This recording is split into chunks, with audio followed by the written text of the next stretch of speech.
What's up, you guys? My name is Grace Lauren Taylor, and you are listening to episode 25 of the Trauma Dump Podcast. Thank you so much for joining us. Here at the Trauma Dump Podcast, we seek to answer the question, what is mental health? How do I take care of my own, and how do I support others?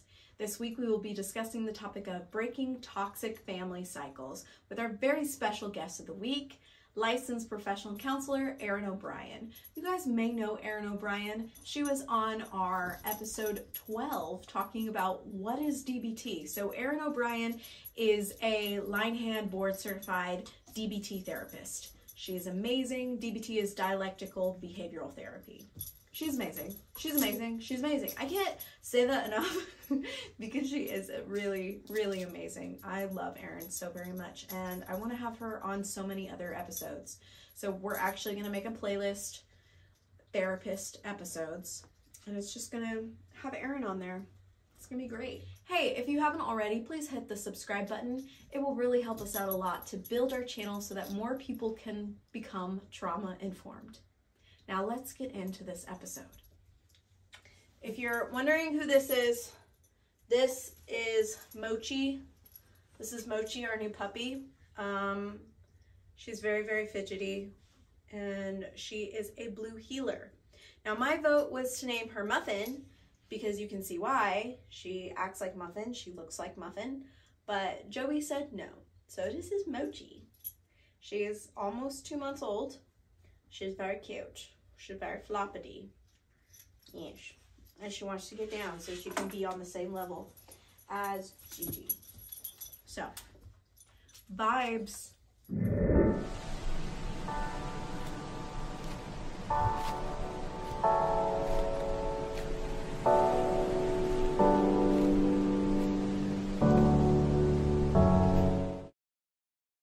This episode is dedicated in memoriam to Jean. We love you, Jean. Thank you for being one of the most amazing therapists in the entire world. We are lost without you. So, this week we're going to be discussing the topic of breaking toxic family cycles with our very special guest of the week, returning character on our show, licensed professional counselor, Erin O'Brien. So, LPC-LBC-DBT. Yes, newly, well, not, I guess, too new, but newly Linehan board certified, which in the last episode, I was waiting, right, to find out if I was going to get it. And I don't know if the board heard my comment during our recording about, like, I haven't found out yet, but I did get that. So it now makes me the only Linehan board certified therapist in my county at this point. So pretty cool. I'm very, very proud of that. Yes. So, yeah. I'm so proud of you too. And I knew you would get it. I said, yeah. So like, I know she's going to get it. It's just going to happen. We're manifesting it. And it has happened. And now you're back on the podcast. I also manifest that. And we're figuring it out. Also, if there's like any bumpies, that is Mochi trying to get up in my lap, but she's never going to get up here. So just to like check in with you guys, the SAMHSA Substance Abuse and Mental Health Services Administration is a really great resource for anyone dealing with any trauma of any kind. Call or text 988 or chat 988lifeline.org. If you or someone that you know is struggling or in a crisis, help is always available. If you can't call 911, if you feel too scared by that, I understand. Call or text 988. They are open 24 hours a day, 7 days a week, day or night. And you can talk to a licensed professional counselor or a trained crisis counselor. So that's a little tidbit for you guys if you need help.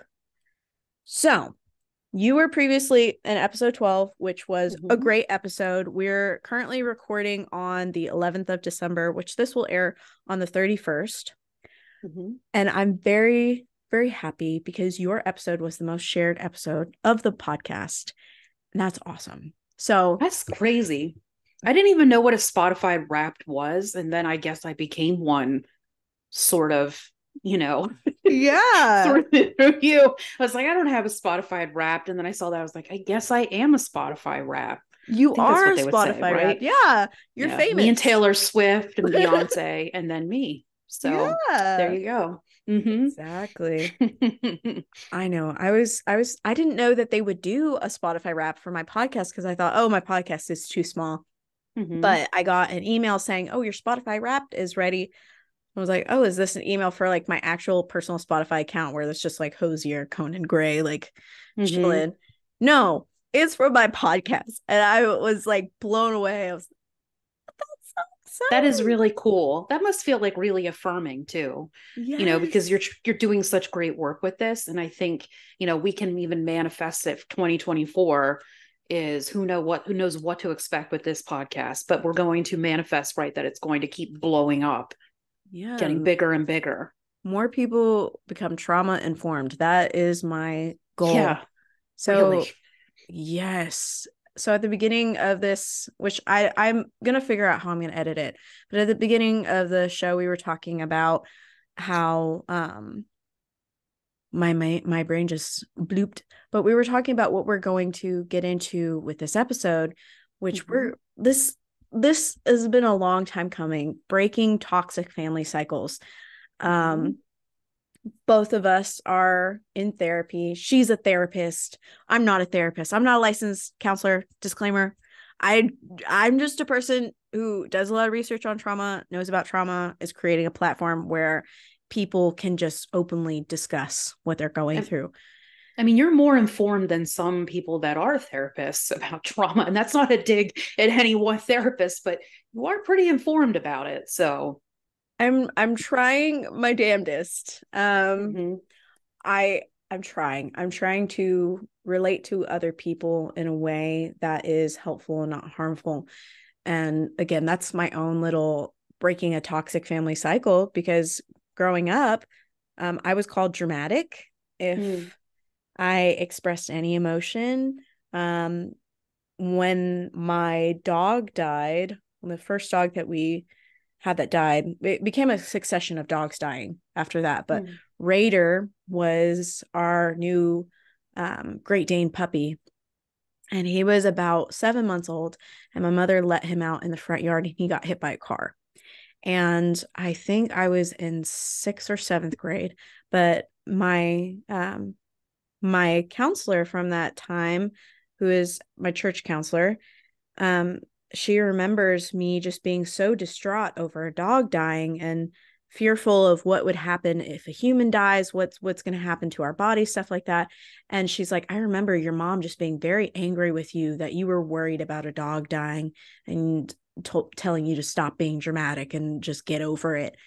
Mm. And I don't want to ever tell anyone to just get over it. That's one of the most harmful statements you can tell someone. It's so invalidating.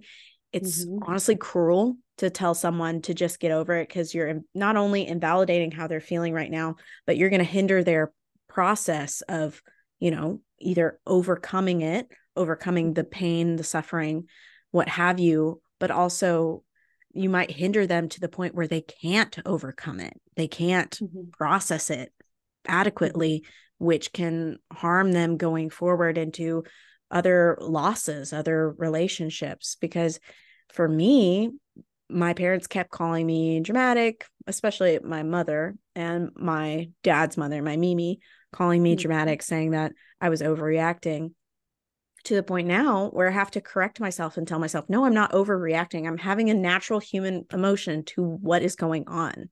I am Mm-hmm. not overreacting. If I cry while watching a movie, that's a natural human emotion. That's those directors, those actors did a great job. Like Mm-hmm. I'm expressing myself. So I have to Mm-hmm. correct myself. But we're going to be talking about breaking those toxic family cycles. Mm-hmm. I'm very excited. Mm-hmm. And so, generational cycles are repeated patterns of harmful beliefs, toxic behaviors, or bad habits that affect an entire family line. The way we view the world is often shaped by our own families, so it's very easy for children to adopt the same perspective as their parents. Then, when the kids grow up and become parents, they teach the behavior to their own children. So, you as a therapist, you have to break down these toxic family cycles within your own clients and help them unlearn these behaviors. When you think about breaking your own toxic family cycles, what instantly comes to the forefront of your mind? Well, there's a lot. And just as you were saying that, I was thinking I'm helping my clients, right, break or even understand. I think understand is the first part, the toxic family cycle. And I think generational trauma. And while simultaneously usually doing that for myself, because I've, as I said in the last, I think, episode, I've been going to therapy since I was 19 and I'm 39 now. So that means what, 20 years of therapy, and it's a continued process all the time. I'm still in the last 2 weeks processing generational trauma. And so I think for me, it's important because even if we can change, let's say, somebody's reaction, like you're talking about, like having a reaction to loss, we can change that in a lot of different ways. But if we don't understand where did it come from, it kind of, I think, defeats the purpose of what we're trying to do, because most likely, right, that reaction will come up again and again and again because we don't know sometimes what caused it, and we don't know, like, I guess, how deep it goes. From me, like, I am not trained in EMDR, but I have had EMDR done on me or for me, I guess, as a client. And what I understand about that is, there's these memory networks. Shout out to my therapist, Scotty G. He might listen to this episode again. So Dr. Scotty G. Woo, woo.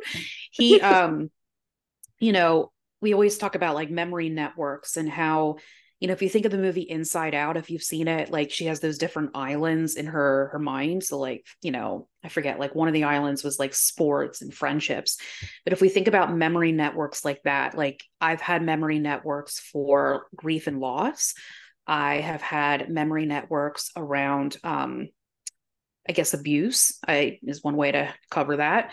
I've had memory networks around even body image is one that we are going to be tackling, so something for me to look forward to. But also most recently, we tackled a memory network around dating. And that network actually involved generational trauma. And I guess part of me is always like, because I know that in the last episode, like my parents both definitely listened to that episode, and they both, obviously had wonderful things to say. And I always put this disclaimer out there that when I'm sharing these things, it is in no way to say, oh, they're terrible parents, because they're not, like they genuinely do care about me, and they're human beings and they make mistakes just like I do too. And so whatever I share, I think of that is not meant in any way to shame people. It's more, I guess, for anybody that listens to this to really understand how a person like me, who's also coincidentally is a therapist, experiences generational trauma. So I don't know if that answered the question, because I kind of went on a couple different tangents, but does. Yeah. And I mean, it's good to go on these tangents is what we think about. I mean, EMDR is eye movement reprocessing therapy. Yeah.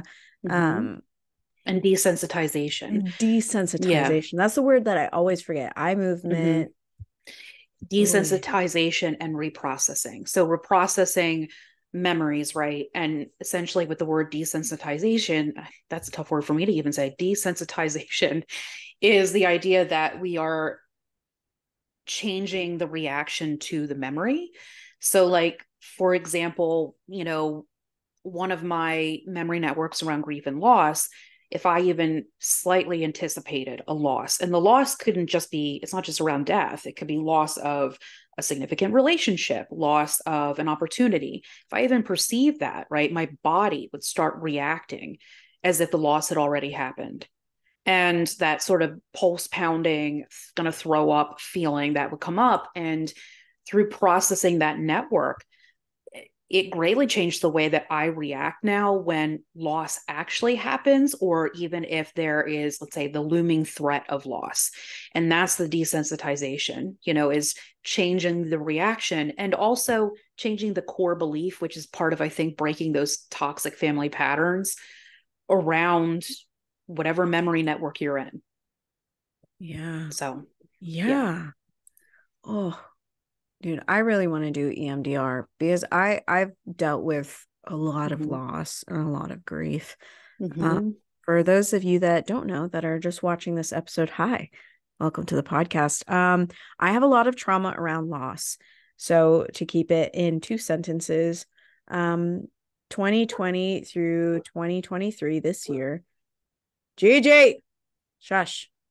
2020 through 2023 this year, I have lost a lot of people close to me. In the span of a year, I lost my father, my grandfather, and my other grandfather, my papa, and then my ESA cat, Clark Kent, who helped me get through a loss all in a year. And it was very devastating. And then recently our family just lost my Aunt Erlene to cancer. She was battling breast cancer. Thank you. She was battling breast cancer for a very long time.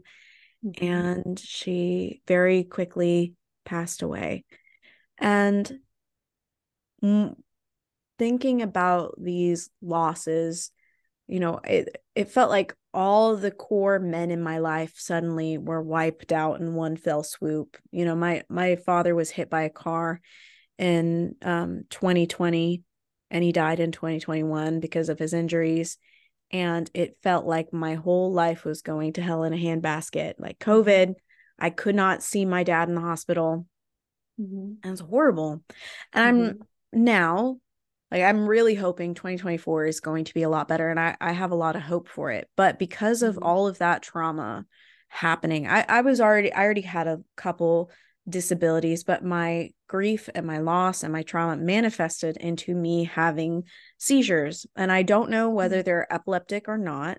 I really want to get an MRI, see what's going on in my brain. But I would have these I haven't had one for a month, but the past 2 years, I would have really bad ones to the point where it's debilitating, and I'm trying to get on disability. I'm really hoping to get on disability, but that trauma manifested in me not being able to fully function and falling down flights of stairs, like dislocating my hips. Like, it's not a great time.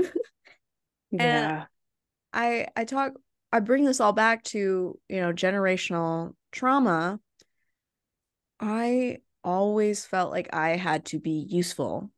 I mean, women in my family and the way that I was raised were supposed to be useful. You need to cook, you need to be able to clean, you need to be able to manage your household, you need to be able to manage your family. That was a really big one. And you need to do it without complaining. And my mother didn't want to be a mom. Like, there's plain and simple. She'll say that she does, not in her actions. You can just, no, she wanted the title of being a mom. She wanted the bells and whistles. She wanted the admiration of being a mom, but she did not want any of the responsibility. So that all fell on me at a very young age, at legitimately 10 years old. Fell on me to be the mom for my 2 younger brothers. And now, as an adult, I don't have to deal with them anymore. I love my brothers very much, but I've had to create almost a detachment with my siblings because I was in that parental role. And I know for a fact that, my Mimi, she had 4 boys, and then suddenly I became a nanny to 4 boys. And I looked to her for guidance, and she was like, well, you got to pour everything you can into those children. And it was all happening while everybody around me, it felt like, was dying. And I'm doing my best. And it just manifested in me having seizures, and I had to quit. I could not work anymore. Physically could not work. So that's why we have the podcast. This is my job without income currently. But generational cycles can take a wide variety of forms. Some families struggle with financial literacy and pass down bad money habits for generations. In some families, the harmful pattern involves prejudice or judgmental beliefs towards others. Kids who grow up around their parents' dysfunctional marriage may seek out toxic relationships in adulthood. And there are endless ways that your family's habits can influence your behavior. And I want to bring it back to you. How has your family's habits influenced your behavior? I laugh because I'm like, how much time do I have? Endless. I'm sorry. How much time do we have? Oh, well, that's the question. And I remember the last time I was on your podcast, one word that I remember using is this word reckoning, which I still think is the appropriate word. I think that's the energy I'm still bringing into 2024.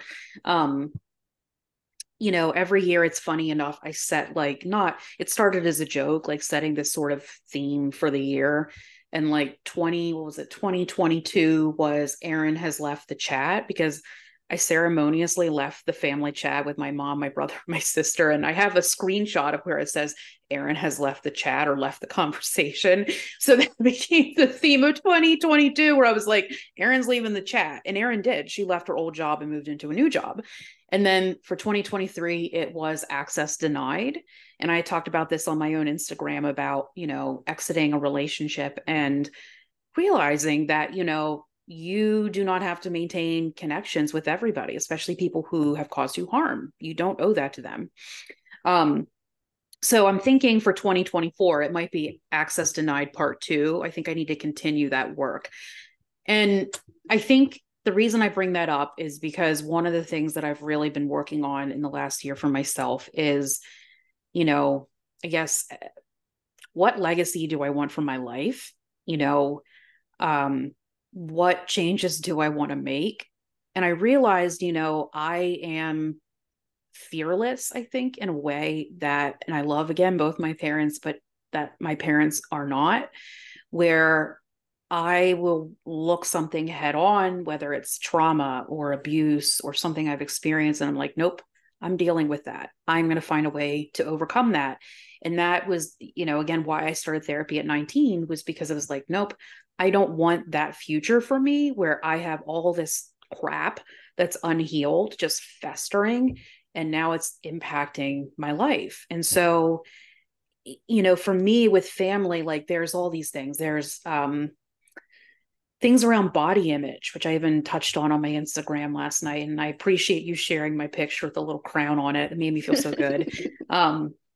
There's messaging about value and worth as a person. And for me in particular, that showed up in my relation, I guess, to men, and, questioning my own values and worth. And I even did processing on that idea just last week in my own therapy session. And I joked with my therapist and said, it felt like an exorcism. And I mean that in the kindest way, where working through that belief, like physically, I could feel that leaving me. And, and looking back, I'm like, damn, like I held on to that one so long. And it came up several times in therapy in passing, but it wasn't as if we ever really gave it a ton of attention until then. And I'm glad that we did, because we had set aside to talk about memory networks, all these other memories with men and dating.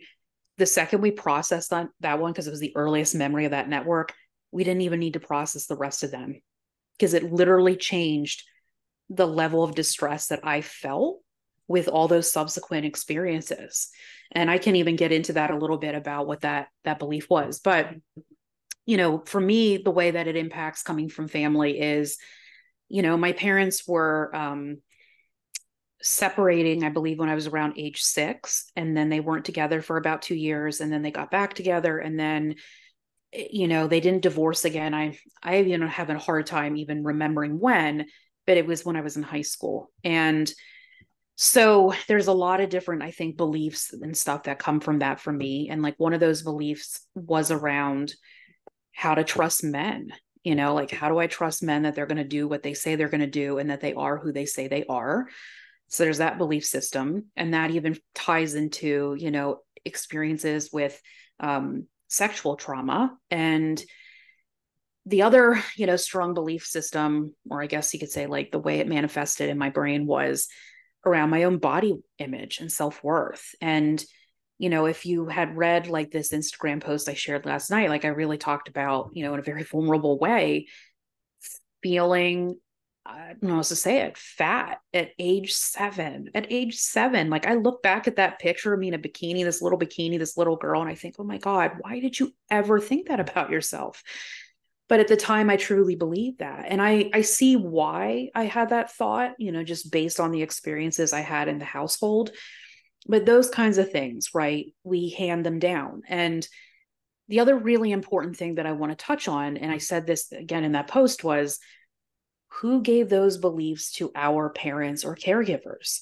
Mm-hmm. Because it's that cycle, right? That keeps going, going, going.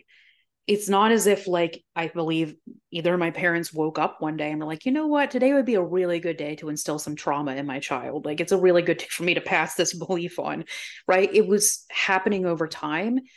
And I do have compassion for everybody, including my parents, because I see, right, that just knowing their parents, my grandparents, how these things were passed on to them. And even with limited knowledge I have of my grandparents and their grandparents, or their parents rather, I can see how that gets handed down. When I'm teaching DBT and any of the modules that I teach, right, there's always this moment where we talk about beliefs and myths around that particular subject. So beliefs about emotions, myths or beliefs about relationships, myths or beliefs around distress tolerance. And when we look at all of those, right, I always ask them, where do you think these things came to you from? How do we get there? And people will say, like, oh, it could be family, etc. But we also forget that, like, the neighborhood you grow up in also affects your belief system. That's in itself can be a toxic family system. You touched on this with, I think, somebody in a different podcast around spirituality and religion and how that, right, can affect our beliefs. We think about even not just your family, but friends and education, socioeconomic class, like all of those things, culture, impact that belief system. Even our feelings about going to therapy get impacted by those things. In some neighborhoods or even some cultures, right, you don't go to therapy, you do other things. And so this is, again, another long-winded way of saying that I'm going to stop doing that too, where I'm judging myself for having answers, because I'm literally the guest on a podcast. And I'm like, I'm sorry for talking on the podcast.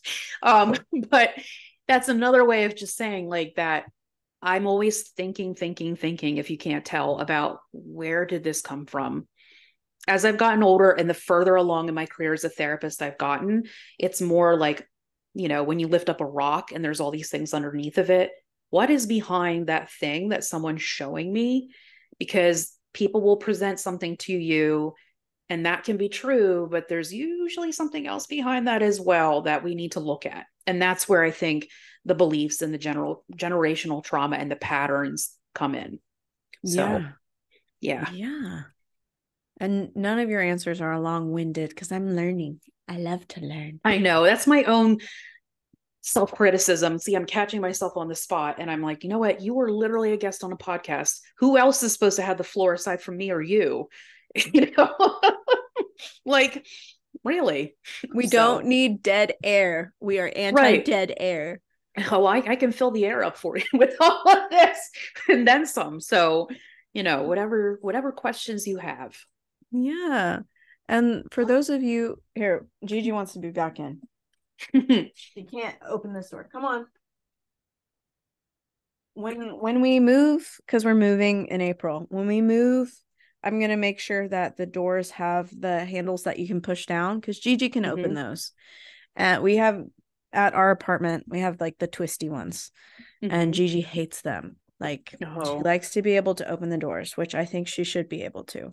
Yeah. But so for those of you guys listening, hi guys. If you've noticed harmful generational cycles within your own family, you may wonder, how can I break these cycles? How can I prevent the negativity from continuing? So today we're going to be talking about that. We're talking about our own negative cycles that we have noticed, that we have recognized, and talk about how we have broken them or started to break them, begun the process, as it were. So my first question would be, when we recognize that a cycle in our family is toxic, like say, for example, mom and dad are constantly fighting, no matter what it is about. It could be like the TV remote. Like dad doesn't want to take the energy to reach for the TV remote because it's right next to mom. And he tells her, give me it. And she's like, I don't like you telling me what to do. Where's the please? And it just accelerates into an argument. How do we prevent ourselves from continuing that cycle in our own like romantic relationships? I mean, I think I always come back to the first part being is recognizing that you don't want to continue that, because if I were to say, well, you shouldn't continue that pattern, but you don't have a buy-in, you don't see, I guess, the value in breaking that pattern, you are bound to continue it. And so with anything, you have to have your reasons for why you want to break that pattern. Because especially with the awareness that a pattern like that comes up, like you just saw me catch myself with saying, oh, you're talking too much. It starts to become this process of catching and noticing when I'm doing it, and then changing course automatically, is okay. I see that I'm doing that. I'm going to stop.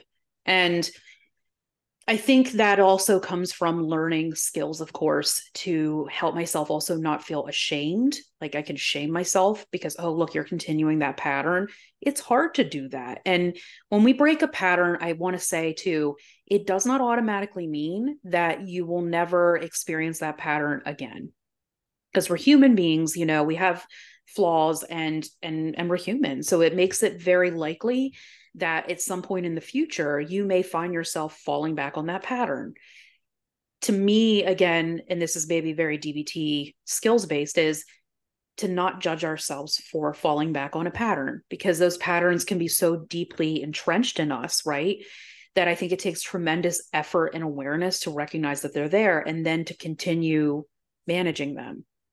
So some of the patterns, that like if I were trying to break them, one of those patterns around body image, is a big one for me. And that's one I am freshly grappling with. I guess it's not like it's brand new as a pattern. It's just one I am more dedicated to breaking, and I think that resonates with a lot of people. When you get impacted by your family in terms of body image and self-worth. And I remember always being very aware of my body and very aware of my presence in a room because of my body, not because of my personality, but because of my body. I remember being bullied, because of my body. And I talked about how, when I was born 11 pounds, fun fact. But in my defense, I believe I spent 2 extra weeks, in the motel uterus. And so I had extra time, to kind of become 11 pounds. But in some ways, like even being born 11 pounds, it's like literally at birth is where this has started. Like, boy, you were a big baby, like literally from the moment I had my first breath, it was as if my body was under scrutiny, and that would continue on. And people sometimes, make comments and do things not because they're trying to be purposefully harmful, and yet it still can be harmful. And so like when people would say, oh, she's such a beautiful big girl or something like that. Yes, they said beautiful, but the word that I heard was big, right? And what I equated big with was you don't have value. You don't matter. And that feeling, right, gets exacerbated, I think, in a family system where if there's a lot of focus on body and diet and image, and as an adult, this is breaking a pattern. This is, I think, a good example. I try and change the language when I am talking about those things, even my health, because like, for instance, the word diet, we associate that. I think most people, when they hear that word, automatically what comes up is restriction, right? Not eating certain things, only eating certain things. But literally diet, right, is just what we eat. It's not this or this particular thing. It is just what you eat. It's like if we talked about like dinosaurs, right? And some are herbivores, some are carnivores. We're talking about their diet. What do they eat? But we have made that word synonymous with restriction. So I changed that word for myself. That's breaking the bond of like, no, when I talk about my diet, I'm not talking about weight loss. I'm talking about just what I eat. Right. I stopped calling the gym because the second I hear the word gym in my mind, I'm like, well, I don't want to do it because we know your girl doesn't like running. I don't like lifting weights. I joined a Pilates club that I'm starting in January mainly, and I'm probably wrong about this because it looks like a lot of it is done while laying down. I was like, any exercise that I can do laying down, a majority of the time I'll do that. I don't like running. I'm never going to have the runner's high, but anyhow, I digress. But I stopped calling the gym. I started calling it the wellness center, and it sounds so silly, but that got me to go to the wellness center pre-COVID quite consistently because I stopped associating it with torture and the gym and you have to do this. So I think one of the ways that we can break patterns is considering the language or the verbiage that you use in talking about that. Because so much of what I would talk about with diet and exercise and this is also steeped in those things that get handed down to us. Growing up, diet to me felt like a shameful word. It felt like a shameful word, like always, you are not doing enough. And so trying to reclaim that word and change the way that I relate to it. And even like I go so far as when I talk to clients and they're talking about like I guess the pattern of what does it mean to be successful and productive?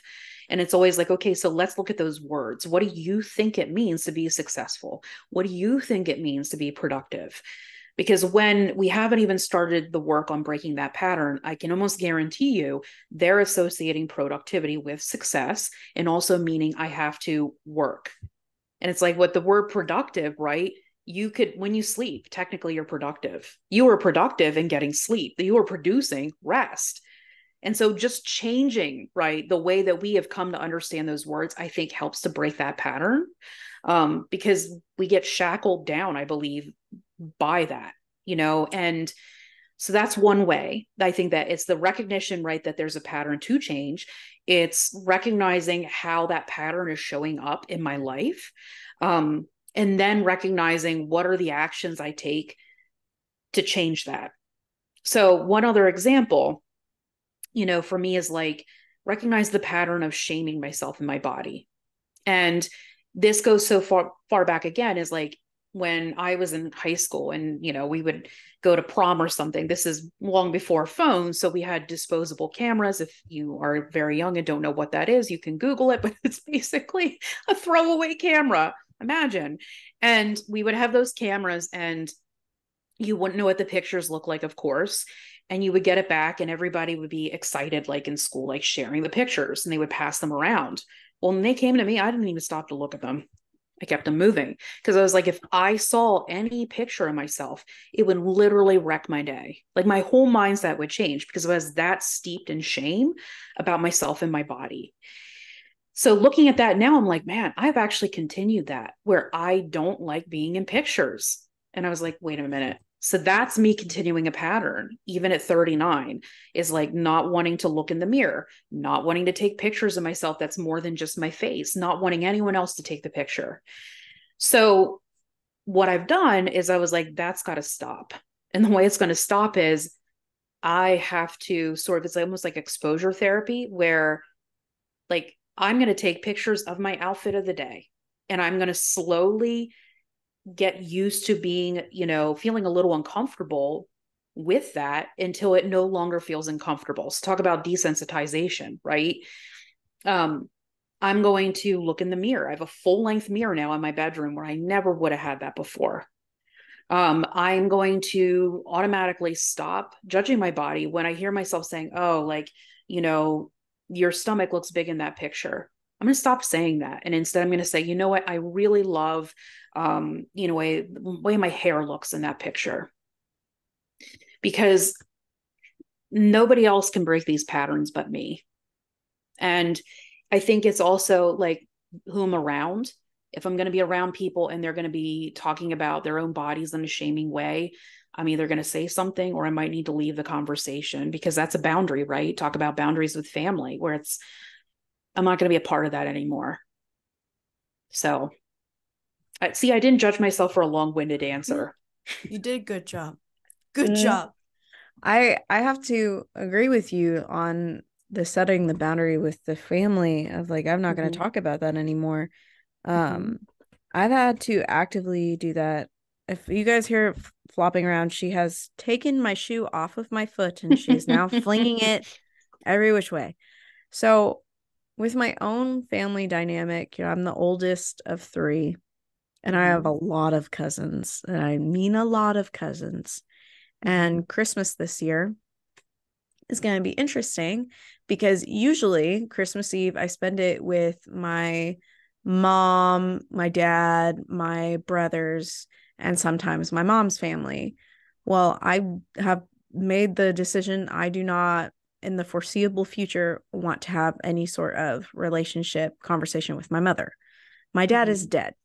So my brothers are going to be chilling. I'll see them on actual Christmas Day because we spent every single Christmas Day at Mimi and Papa's house, which Papa is now dead. Now it's Mimi's house. All the cousins from all the family, everybody, people from Jamaica will fly in. Like, we're all there. So that's still going to happen. I've set the boundary of being like, brothers, don't even ask me. Christmas Eve, I am spending it with my partner, Joey, and his family. Christmas morning, I'm spending it with his family. I will see you like later on Christmas Day when everyone normally comes to Mimi and Papa's house. I will be there. Like, there's no if, and, or discussions. If you're going to have to deal with mom and her ridiculousness around this, oh, well, not my problem. Like, it's legitimately not my problem. I have nothing to feel sorry for. This is it's my new family. I would like to create bonds with my new family, with my new like cousins-in-law. I've already gotten them all of their presents. I also had to set a boundary with myself because my way of showing love is through gift giving, but I have no money. So what do I do with that? I make their gifts. If they're not going to like, nice. Because if I do that still with pottery. Guess what? Everybody's gotten pottery except for the kids. They won't because they're too little, but everyone else getting my handmade pottery. Hell yeah. I made them all bracelets. If they do not like the jewelry, they just let me know. I won't make them something next year. Right? Joey I told him how many people are going to be there. I organized that for him. And then he went on his own and got the presents. I didn't have to manage Joey. I didn't have to tell him who presents to get. And I knew from my own like family dynamic, my mom would always try to manage my dad on, this is who you should get presents for. This is when we're going this place. This is what's going to happen this way. Instead of them having an active discussion with one another of saying, okay, here's what other people's plans are. What's our plan? And so Joey and I, like, this is our 3rd Christmas together, but this is our 1st Christmas together where we've actively sat down and had that discussion of, okay, these are everybody else's plans. What are our plans? What are we going to do? How are we going to integrate ourselves into each other's families? So I'm kind of proud of myself for that, of setting my own boundary, because I really want to become a cycle breaker in my family, of actively discussing how I feel, wanting to know how they feel, and comprehending one another. Because my childhood, it was just a comedy of errors. Everyone was misunderstanding each other. Like, the perceived slight would go way too far, especially with my mother. And I'm fed up. I'm done. It's not worth the stress over. I know my limits. If I have too much stress, my cortisol levels get too high, I will have a seizure. This is not like, oh, you're gonna have a little, like, my brother was like, oh, you're gonna have a little panic attack. No. This is serious. This is my health I'm taking into account. I am not going to put myself into a stressful situation, thereby not going to see my mother. That's an easy way to try. And it's almost like, express, I'm not happy with your boundary, it's like, oh, you're going to have a panic attack, which even if that was, what was going to happen, it still doesn't change the fact that you have a right to set that boundary. I also don't usually go anywhere for Christmas Eve, or sometimes now even Christmas Day. And that started years and years ago. And I think it was one of the best decisions I did make for myself, because it was like, well, holidays are already stressful as is. And don't we all deserve to have the holiday that we want? I believe I do. And so for me, sometimes that is the peace and quiet that comes with just being with me, and that makes me think about, some other thought I had when you were talking, which is, I have realized, like, I am a one woman marching band for every single person I meet. It's just the truth. Like, you need something, I'm there. Doesn't matter what it is. You reach out to me at 3 a.m. and you're like, Erin, I need you to meet me in this dark parking lot, like, wearing all black. I would show up and do it, because that's just how I am. I'm ride or die. Right. And I realized, though, is that I, for a long time, was not always carrying that same energy for me. And I think the other truth is that not everybody in my life is going to carry that same energy for me. And most of the time they're not. I would say most people are not. And so that's where I'm even breaking my own belief around self-worth, where it's like, I will always choose me. And that is not out of selfishness. That is out of, honestly, protection, but also it's to the benefit of other people. Because when I choose me, that means I take better care of me. And that means that I am actually able to have healthier relationships with other people. And I was thinking about this. I was like, from here on out, I'm riding for me. There is no one that's going to ride harder for anybody than I'm going to ride for me. And that means, for my birthday next year, I started planning, I'd like to take this trip for my 40th. I think I'm going to go to England. So we'll see how that goes. I studied abroad in London, but I'm thinking I want to see the countryside. And people are like, well, Vic, you would go by yourself? And I was like, hell yeah, I'm going by myself. Like, that sounds like amazing. Like, I want to be by myself for that day, because I am riding for me. What do you want for you, Erin? And if that's what I want, that's what I'm going to do. And so, like, one of those, I think, patterns then is, oh, we need to show up for everyone else all the time. Like, I was just talking to a client about, that saying blood is thicker than water. It's like a way that we use to keep people stuck. Because it's like, really, like, I don't know that I buy into that. Isn't it a misquote that the actual saying is the blood of the covenant is thicker than the water of the womb? Is that shoot, I never knew that. Yeah. Wow. The actual, I have to remember that. It's been shortened and so many times. Of course it has. But it's the blood of the covenant, meaning covenant, the bonds that you make with other people. It's talking about the bonds that you're making with Jesus and his disciples.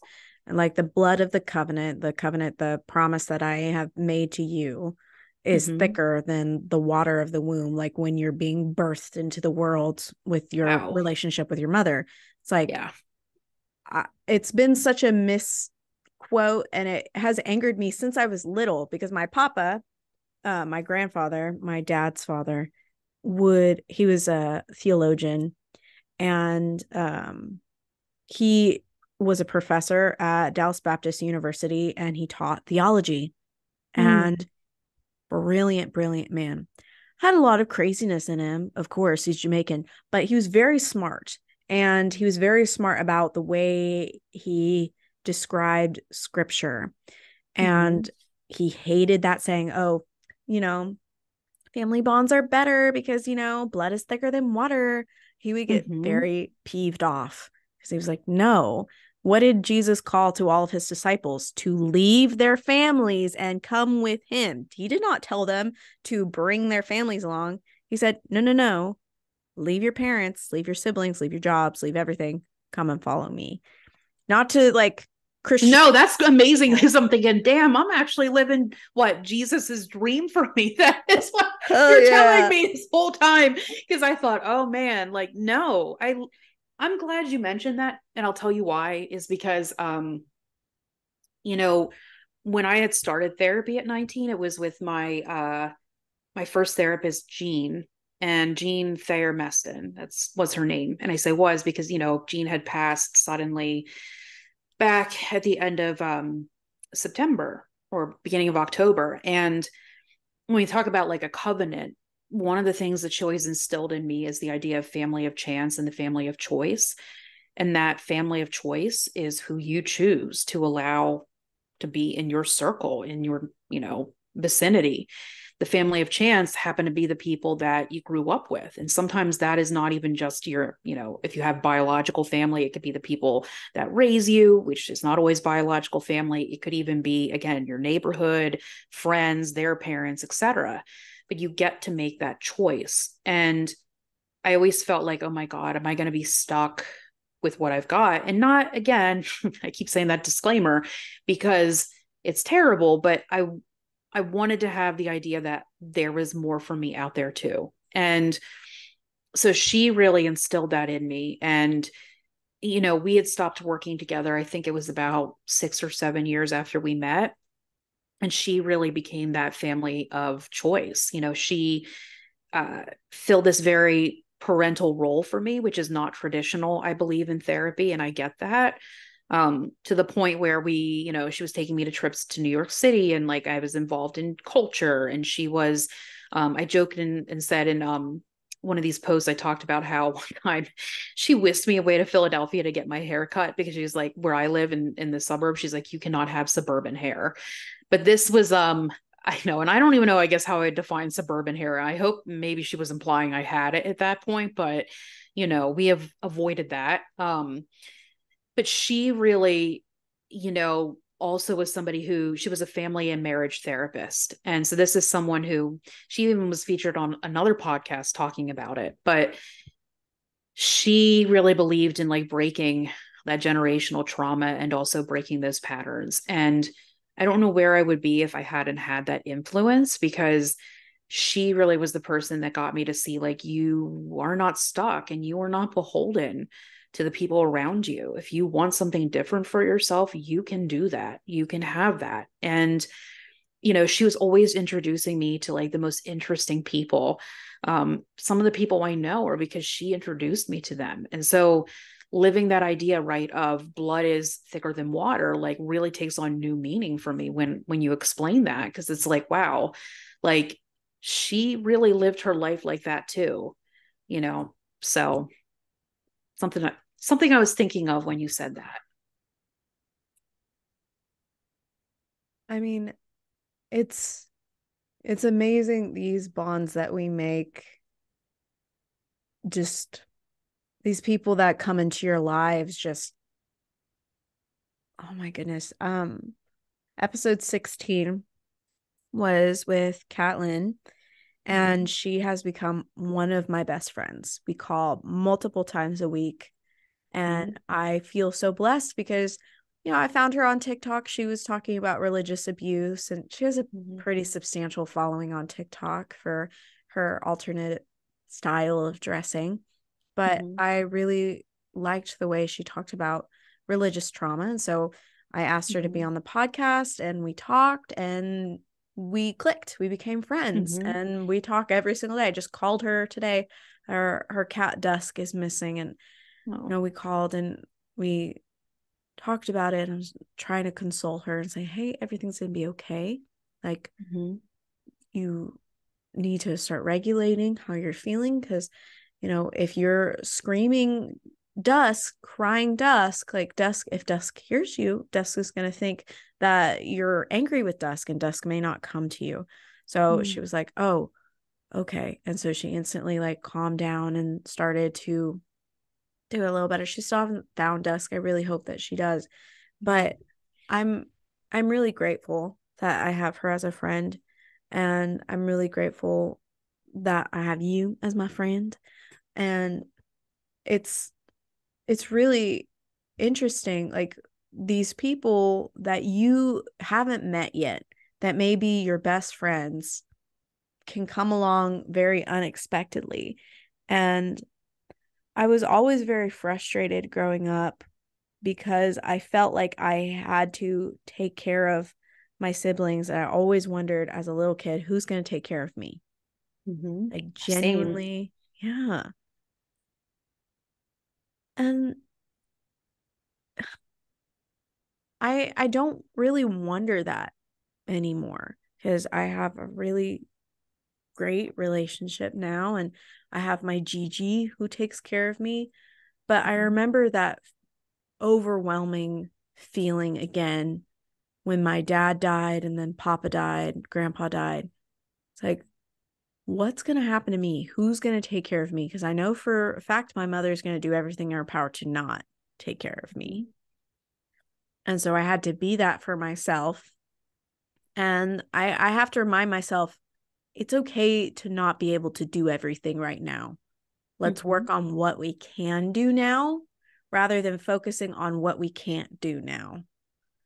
And for me, that had to be like, okay, I can stop working and start focusing, like working a job, and start working on myself and trying to help heal myself through recognizing, okay, how am I getting triggered?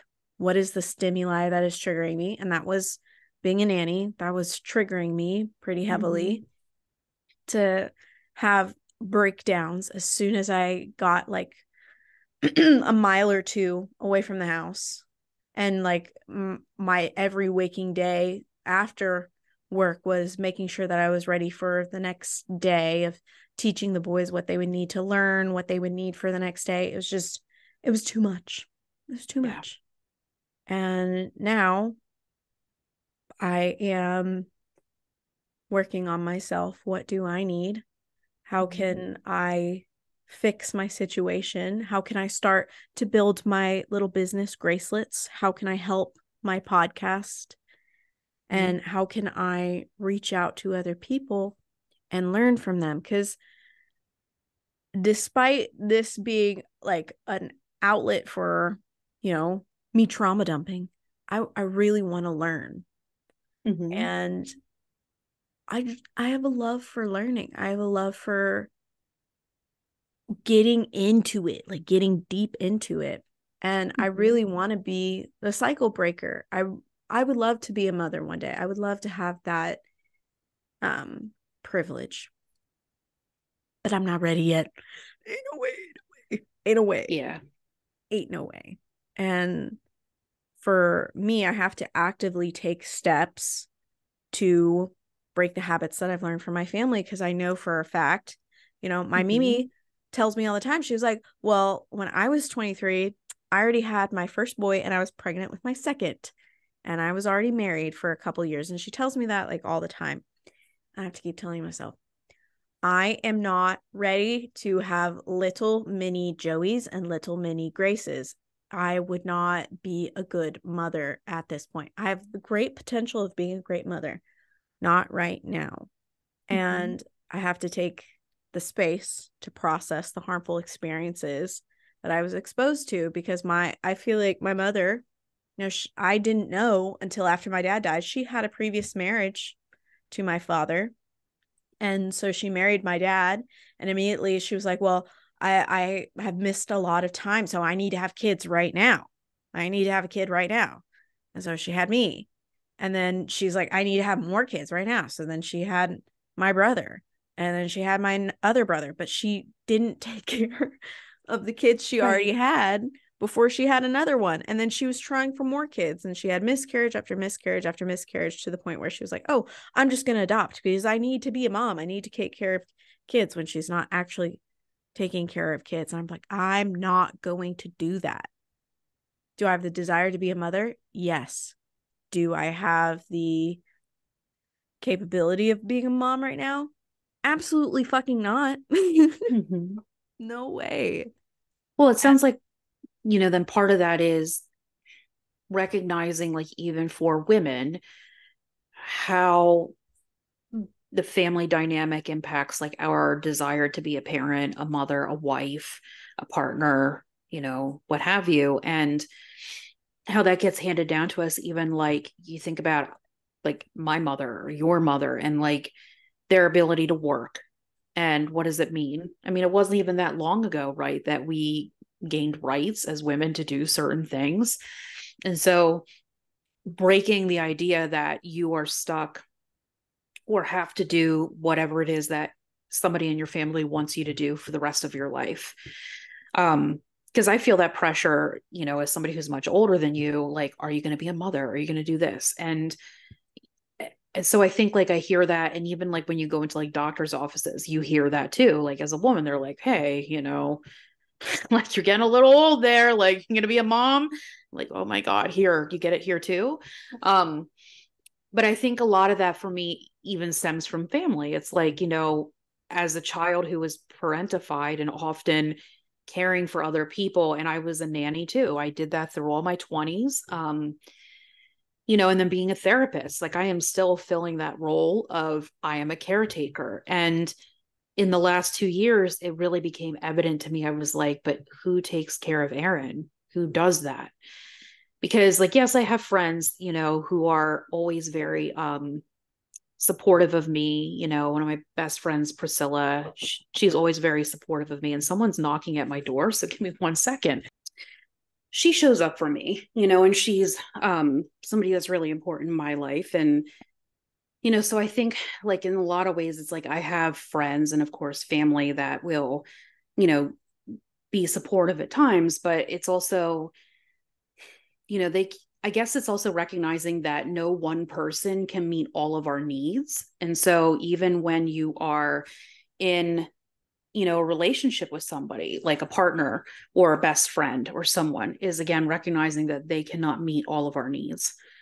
So how do I then break, you know, how do I then go and break some of the, I guess, trauma and stuff that comes from realizing like that somebody can't meet all of my needs, you know, and thinking that like part of it is, seeing the patterns and like the way that they have played out in my own life. But also, you know, I think for me, a large part of that is how do I start to show up for me? Like, what are the ways that I show up for me?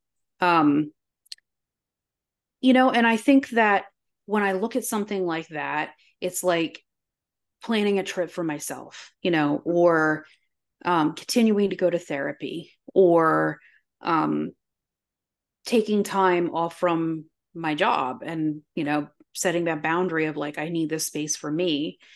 And knowing that when I take that time off, I also don't have to go and spend that with other people, that time can be just for me. And it's not about isolating. I think it's about knowing, like we said, your limits, like you were talking about with the holidays.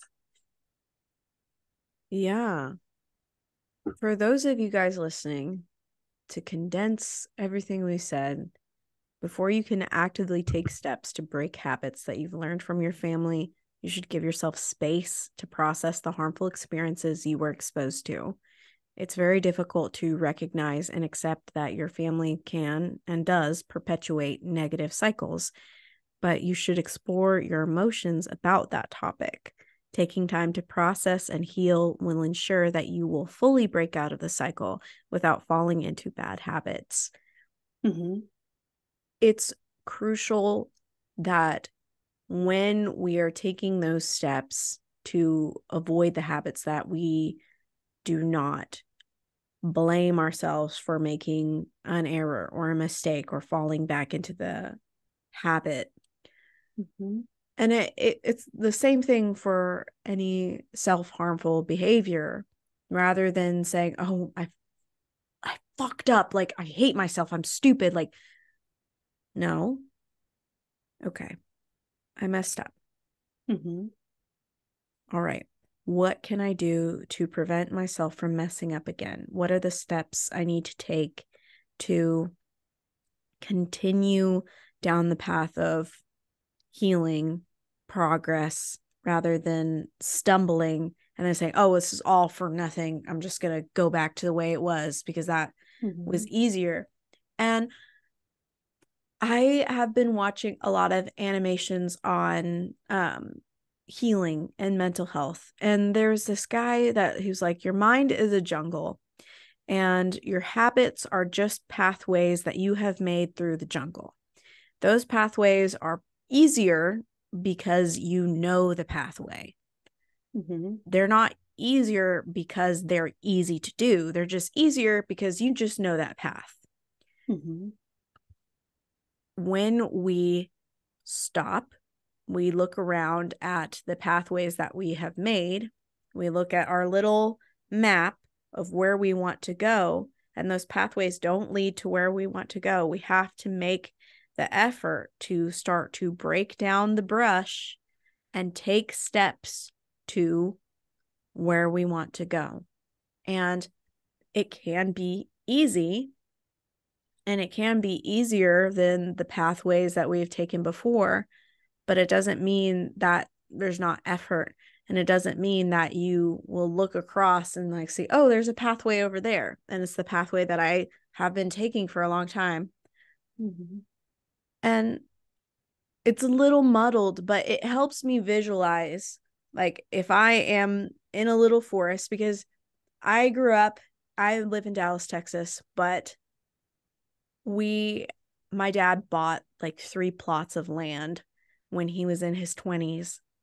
And he then bought the house that was next to the plots of land. So he now had like multiple big backyard. It was huge. It was like 2.5 acres in Dallas proper, which is crazy. And then we also own the creek. But there was a significant portion of the land that was like brush. That was woods. Mm-hmm. We call it the woods. And it led to the creek. And we noticed as kids that there was a path, but it was made by the water trying to get back into the creek, because we would have huge rain, just like in April, like a lot of rain, and that pathway would lead to the creek. But that path had a lot of snakes on it, a lot of water moccasins. You could get really, really hurt. Oh my and so God. Our dad gave us machetes, which I don't recommend you giving your 8-year-old child a machete. But he did. And he was like, okay, it's just like you're in Jamaica. Go cut down a new pathway for yourself, a safer one. Be sure to watch out for the rocks. If you're wanting to go into the creek, you got to make the pathway yourself. And he would tell us, do not take that path that, like, it's evident. Like, oh, you can see the creek. He's like, no, because water has gone down that path so often that you do not know how strong the land is. You do not know if you're going to slip. You do not know if you're going to fall, because there's so much water going through the creek. You don't know if there's like broken glass from bottles. You don't know. You got to make your own path. And so we did. And over time, if we didn't walk down that path, it had little things coming up. But it was very helpful for us as kids to actively make those choices, those pathways for ourselves. And it helped with us with problem solving. And I'm really glad for my dad to also teach us how to use a machete effectively without whacking off our limbs. But that's a good skill to have. You don't know. I mean, you really actually wouldn't know when you would need that. So that's a good skill. It is a pretty good skill. I had a pink machete. My brothers had black ones. Mine was pink. He legitimately went to go find a pink machete. Everything my dad ever got me was pink. Like my shooting glasses, my earmuffs for going shooting, my baseball bat. And I didn't even ask him. He just was like, you girl, you pink. But I bring it all back to, we have to take an active role in breaking the cycle. You can't just break the cycle by not doing what your parents are doing. That's oftentimes that can also be really, really harmful. Because with my own mother, she would talk about how, which this was her perception, her own mother was very, very, very skinny, and my mom was never very skinny. My mom had a bigger frame. And so she was like, my mom would put me on these diets all the time. My grandma refutes that. She's like, no, I was on a diet. Your mom decided to, she said, would create her own punishments to punish herself. If she got a bad grade, we did not punish her. She would punish herself, and she wouldn't eat for a few days. And then she would eat like a lot if she got a good grade or something.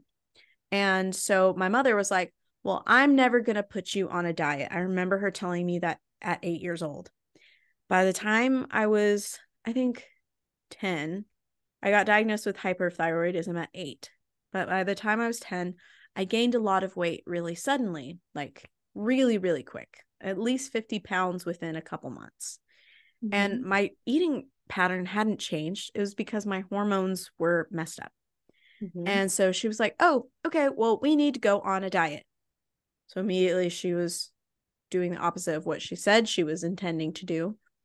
And then it messed me up because whenever she started feeling bad about her own body, she would project that onto me and make me do diets with her, which she would say, she was like, well, I wish my mom would teach me how to eat properly. So I'm just teaching you how to eat properly. Or she would say, well, my mom never let me have sweets, so I'm going to give myself sweets whenever I feel like it. It's like,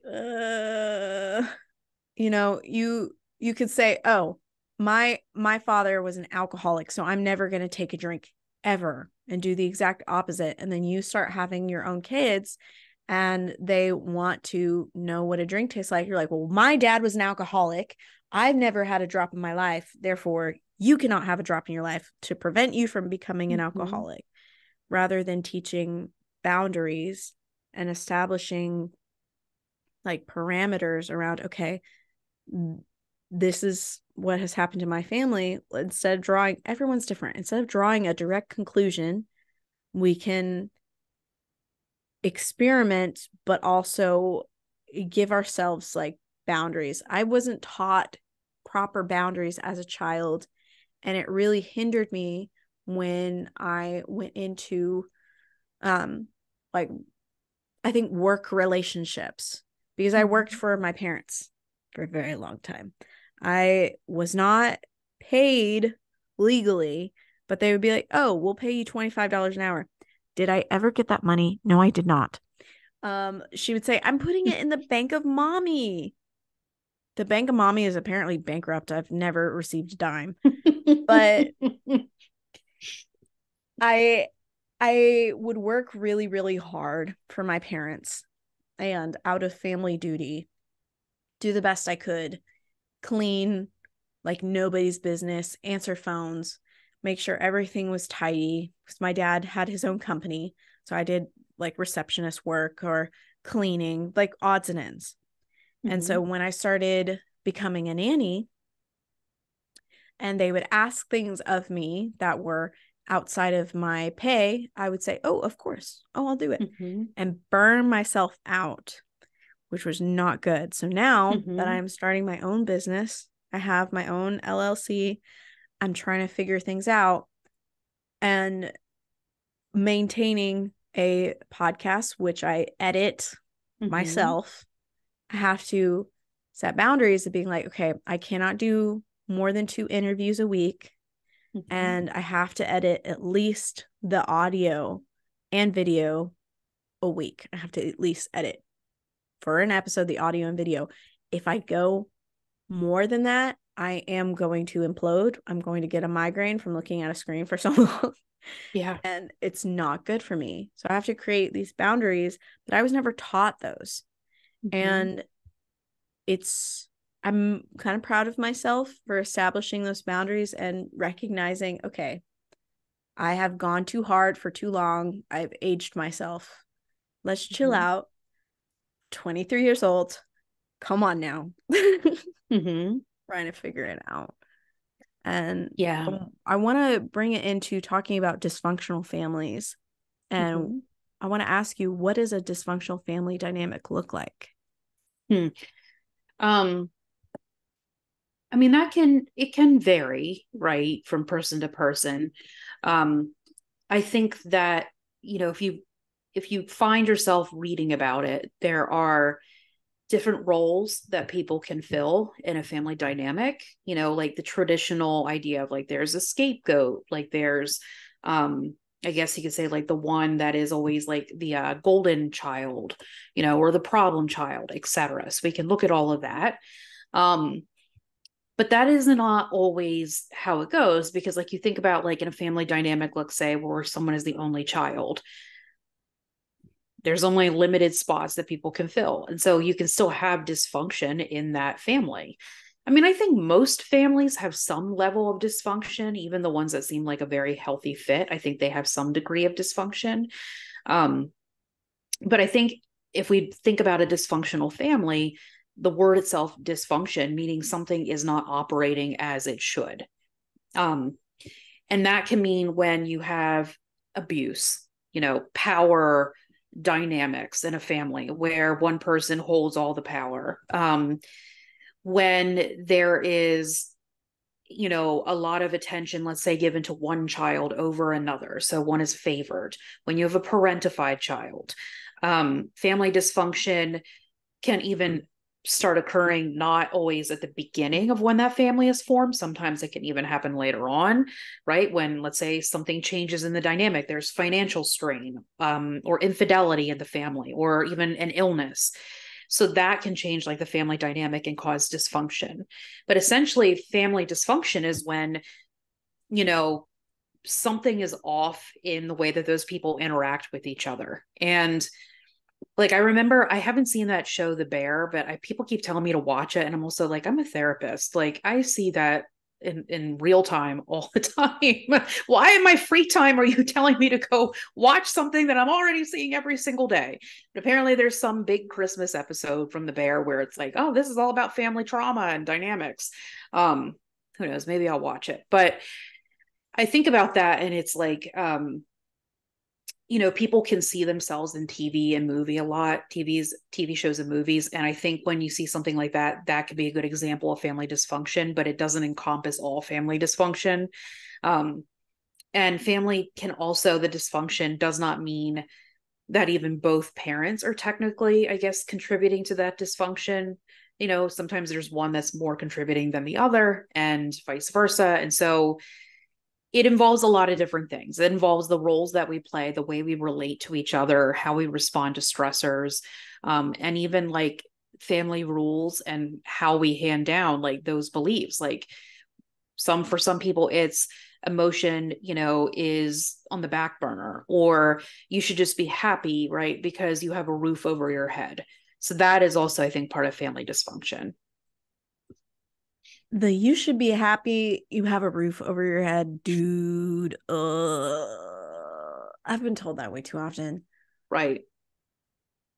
Right. It's like, and I remember even when I started therapy and people were like asking me, like the psychiatrist, the different therapists, like the intake person, like about that. I really had a hard time, I think, defining if there was dysfunction, I guess, because it's also something I was so used to, the way the dynamic was, that I thought, oh, this is just how it is. Like I had no idea that it wasn't that way for a lot of other people. And I think too is like identifying some of the beliefs that I had there, which it was like I had things provided for me. I never went hungry. I never worried about not having a roof over my head.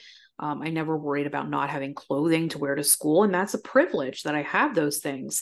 So it made me really question, like, did I have a right to feel the way that I did, given that I had those things?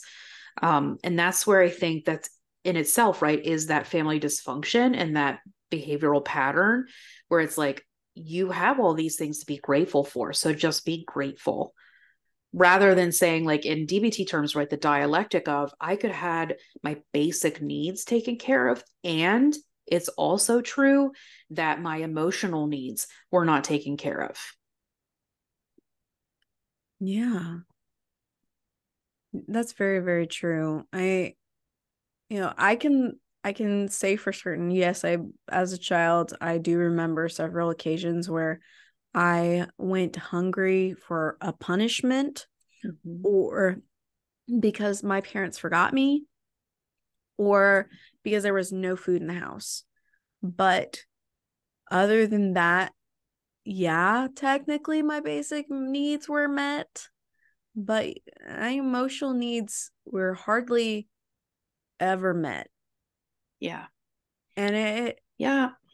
True. Yeah.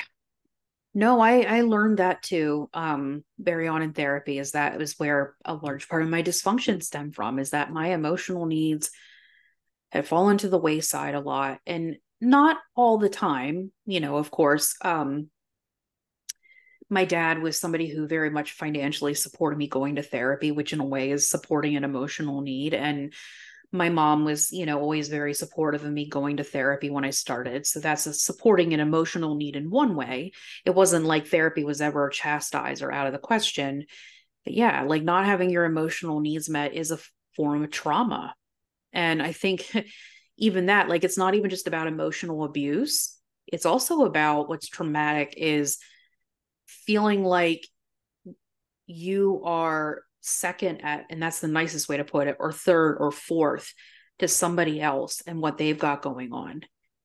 Like I say that because I think for me, another thing that I've realized as I've gotten older about breaking these patterns is how to put myself first more often, because I never felt that way, growing up. Like I say this in the nicest way possible, but ever since I started walking, I was chasing after my dad, trying to get my dad to see me and try to get him, to really see me as a person and to have that interest in me. And, I feel like I recognize that as a pattern that also my mom in a lot of ways was trying to fill for herself, is to get my dad to see her. And so you talk about there's a pattern there, and even breaking the pattern of sometimes feeling second to other people's struggles, like my mother's mental health struggles. And she, did work through them and went to therapy, but feeling second or third to that, created a trauma. And I think that that's me now breaking that pattern of when I'm going through something, I talk about it and I recognize it's not something for everybody, where it is more important than what they have going on too, if that makes any sense. So like recognizing that I have my emotional, needs, and so do other people, and I can make space for both of those things. And sometimes there might be a need to have more space for someone else, and sometimes there's a need for me to have more space than someone else. So Yeah, that's real. That's real. Oh my goodness. But dysfunctional families can come in like varieties. Any yes. family can be dysfunctional. Any family can be dysfunctional for like a period and then work itself out and just not be dysfunctional anymore.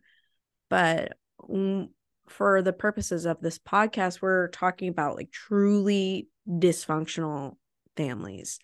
A dysfunctional family is one that is mired in conflict, chaos, and a lack of structure.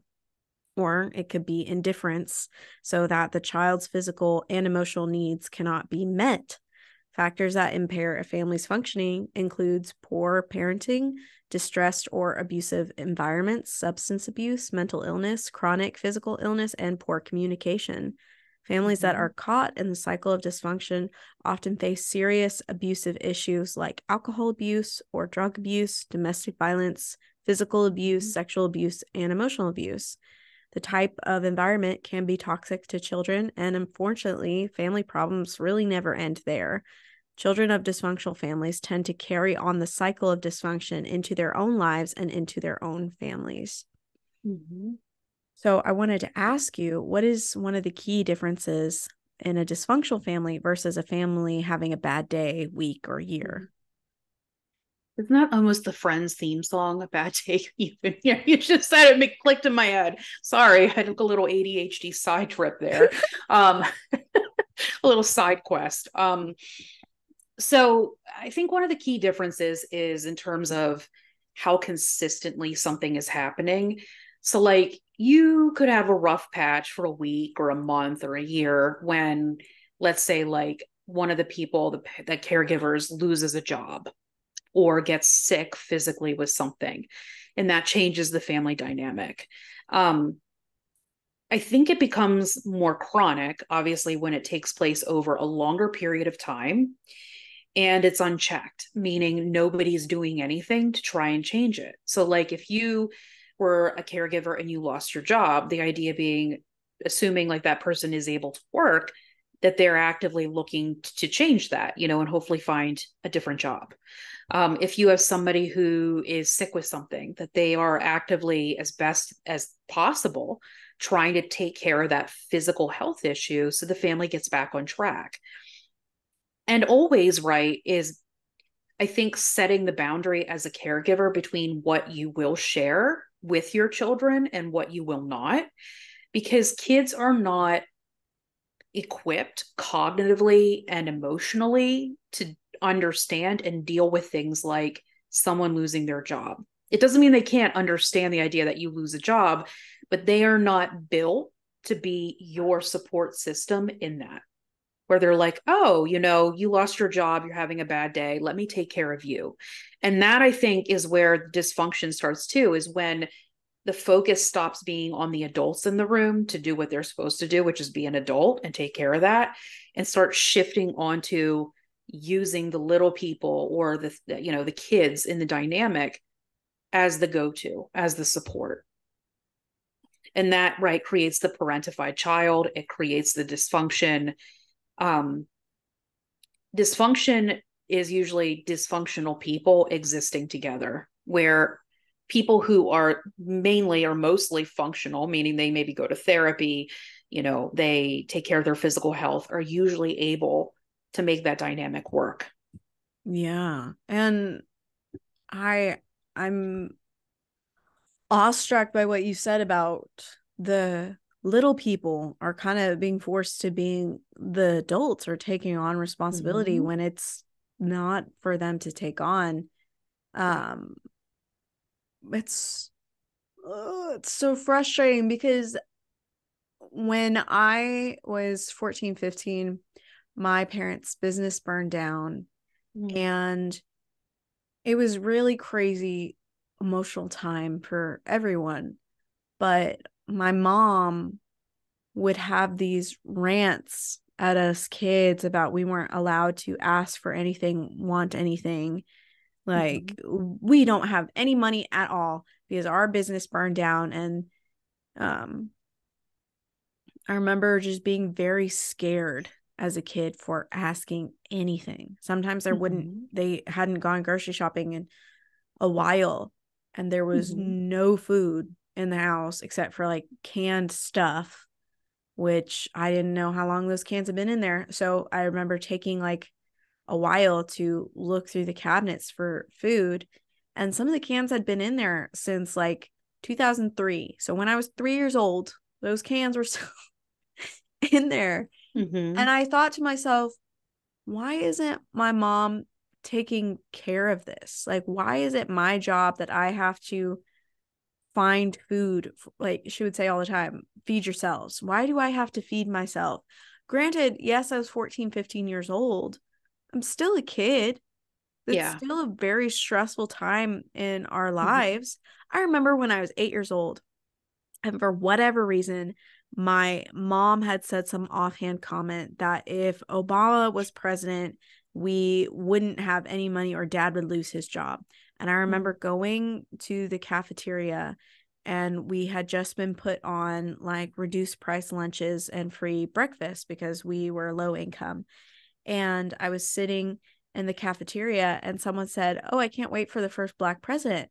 And little me thought to myself, I wrote it down in my diary, if Obama becomes president, is dad going to lose his job? Which it wasn't related in the slightest, but my mom had said something about that, about the economy. Obama's going to ruin the economy or something. Dad is going to lose his job. We're going to end up on the street. She went on a rant about something about that. But I remember taking out my little journal when I was at lunch and writing these things down of being terrified of financial ruin as a child when it wasn't anything that I should be worried about. And there are so many different types of dysfunction in families. There's like pathological, there's the dominant submissive family, there's the chronically conflicted family, Like there's emotionally detached families. And I want to ask you, what type of dysfunctional family did you have growing up? Oh my God. Hmm. I mean, I don't know that I would characterize it by, I guess, one of those types. I think what I had was I had family where my parents, each one of them possessing their own trauma. My dad historically had struggled with expressing emotion, and a lot of that comes from his upbringing and a lack of, in that family dynamic, understanding emotions, being able to freely express them, reciprocating that emotional validation. And that's something I've had to work hard on with him, where his go-to is to try and fix it or solve it. And I'm like, oh, I just need you to tell me, like, I'm so sorry that happened to you. I know that was really hard, and that's what I need. And so that was me teaching him how to validate me emotionally, which is also setting a boundary. My mom having her own trauma from her upbringing. And so when you have that coming together, and I think I said this in the last episode too, when they were my age, or not even my age, but when they were younger, like in their late teens or 20s, therapy again was not something that most people pursued. So you have two people with these traumas, and maybe even unbeknownst to them that they had trauma, who happen to meet and happen to fall in love and then get married and then have 3 kids. And now we've got two people with these unhealed traumas in charge of these 3 little people. And in that dynamic, they're triggering each other. I mean, we talk about attachment styles, one is avoidant, one is anxious. I think it's fair to say that my dad is more the avoidant attachment. My mom is more the anxious attachment. And those two attachment styles tend to gravitate towards each other, whether they know it or not. It's rare that I think you find avoidant and avoidant. You may get more anxious and anxious, but usually it's anxious and avoidant. And so when that happens and things are not healed, it falls apart. And so I think in that family dynamic, like how I would, categorize that dysfunction is unhealed trauma begets unhealed trauma. And it gets handed down to the people, the little people in that situation. And it can keep going when it's left unhealed and unchecked, which is why I have, for me, made it so important that I try and deal with this, because even if I don't become a mother, I don't want to be passing that along to anybody. So the dysfunction to me is that unhealed trauma and how it just keeps resurfacing in that cycle. And you talk about being a cycle breaker, and it's like, I used to think that the way I could heal or help people was always through compassion and empathy. And that is a large part of it. But the other part of this that I've realized is it's also my anger and my defiance in the face of loss, in the face of coming up against something that feels unfair, and how I can use that right to say, no, I'm not going to continue this pattern. I am going to do different for me. And for if I have future children or my niece and nephew, I am going to do different for everybody. Even the people in my life who have unhealed trauma, I'm going to do different for us. So. I think your camera's frozen. Oh no. There it goes. There it goes. Okay. It's good now. So I'm just going to do like a really quick little detailed explanation of different dysfunctional families for those of you listening that think maybe I have a dysfunctional family. You might.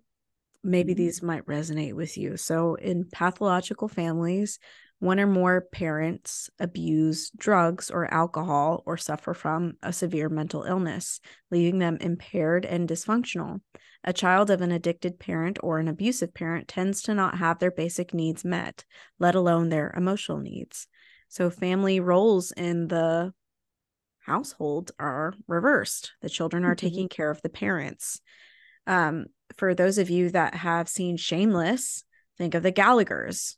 Like Frank is the dad. He's a severe alcoholic. Who's taking care of Frank? Debbie, his daughter.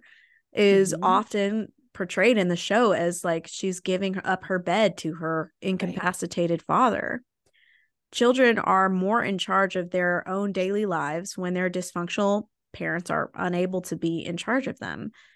Now, another family dynamic that is very dysfunctional is dominant submissive family, also known as an authoritative family or authoritarian family. A dominant submissive family is ruled by a dictator parent that has no regard to the wishes or feelings of other family members. The dominant parent is demanding and gives very little back in terms of love, support, compassion, positive reinforcement.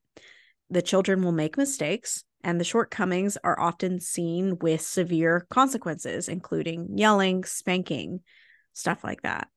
My papa was that type of parent. He spanked us a lot. It was not great. And the dominant type home, the parents' way is the highway. It's the parents' way or the highway. You do what I say or you see the consequences. There's no in between.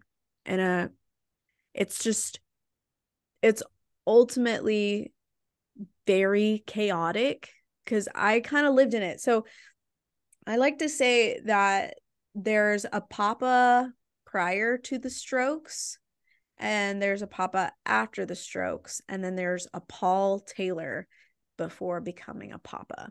So my dad was the youngest of 4 boys of an immigrant family from Jamaica, and he dealt with a very authoritative father who could not make a lot of money. And my dad would tell us that none of his basic needs were met by his father. Period, point blank. My papa would do several odd jobs. He would constantly give away his money to random homeless people because he was evangelizing them. And oftentimes my dad would have to sleep on the floor or on a couch because my papa would invite random people, like complete strangers, into their house because they needed someplace to stay. And he was a man of God, and, you know, you're supposed to give away all you have to the poor. So my papa took that very much to the extreme, and it was very distressing for my dad growing up. Like very, very, very distressing. Of course, he was the youngest of 4, so he got the short end of the stick on literally everything anyway. But to add that on top of that created a lot of stress for my dad, to the point where when he became a father, he was a little authoritarian when I was younger, but he laxed on it a little bit because he started to recognize that he wanted to have a close relationship with his kids and actually understand how they were feeling, taking into account what we thought on certain punishments. He would ask us all the time what we thought on certain punishments, which was funny.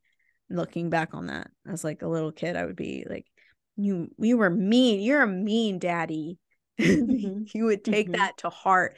His heart would break if we ever called him mean, because he had an actual mean father. So when I say that Papa was kind of 3 different men as time progressed, he had 13 grandchildren with the first 5 of us. So I'm the 3rd oldest. With the first 5 of us, he was very, very strict. We would get whacked with like sticks on the side of the road. He would like grab a stick off the side of the road and like shave it down and then beat us with it if we ever did anything wrong. At the dining room table, he would always sit with a spoon in his hand so he could whack us if we ever slouched, or if we like ate too much, or if we got seconds and we couldn't finish those seconds, we would get spanked. And then as the rest of the cousins came along, he kind of relaxed a little bit, but he was still very strict. We would have very long prayers before we could even eat anything. And then after his strokes, he was a totally different person. He did not care. He was very nice, honestly. He actually said he loved us, which I cannot recall a time he said he loved us with like genuine affection. It was more like, I love you. I'm punishing you for a reason. You're getting punished for a reason because I love you and I want to correct your behavior type thing. Whereas when he had his strokes, it felt like he actually cared what I thought. And he would call me his favorite granddaughter. He had 6 granddaughters. He would call me his favorite granddaughter to them all the time, which I don't know what to do with that now as an adult.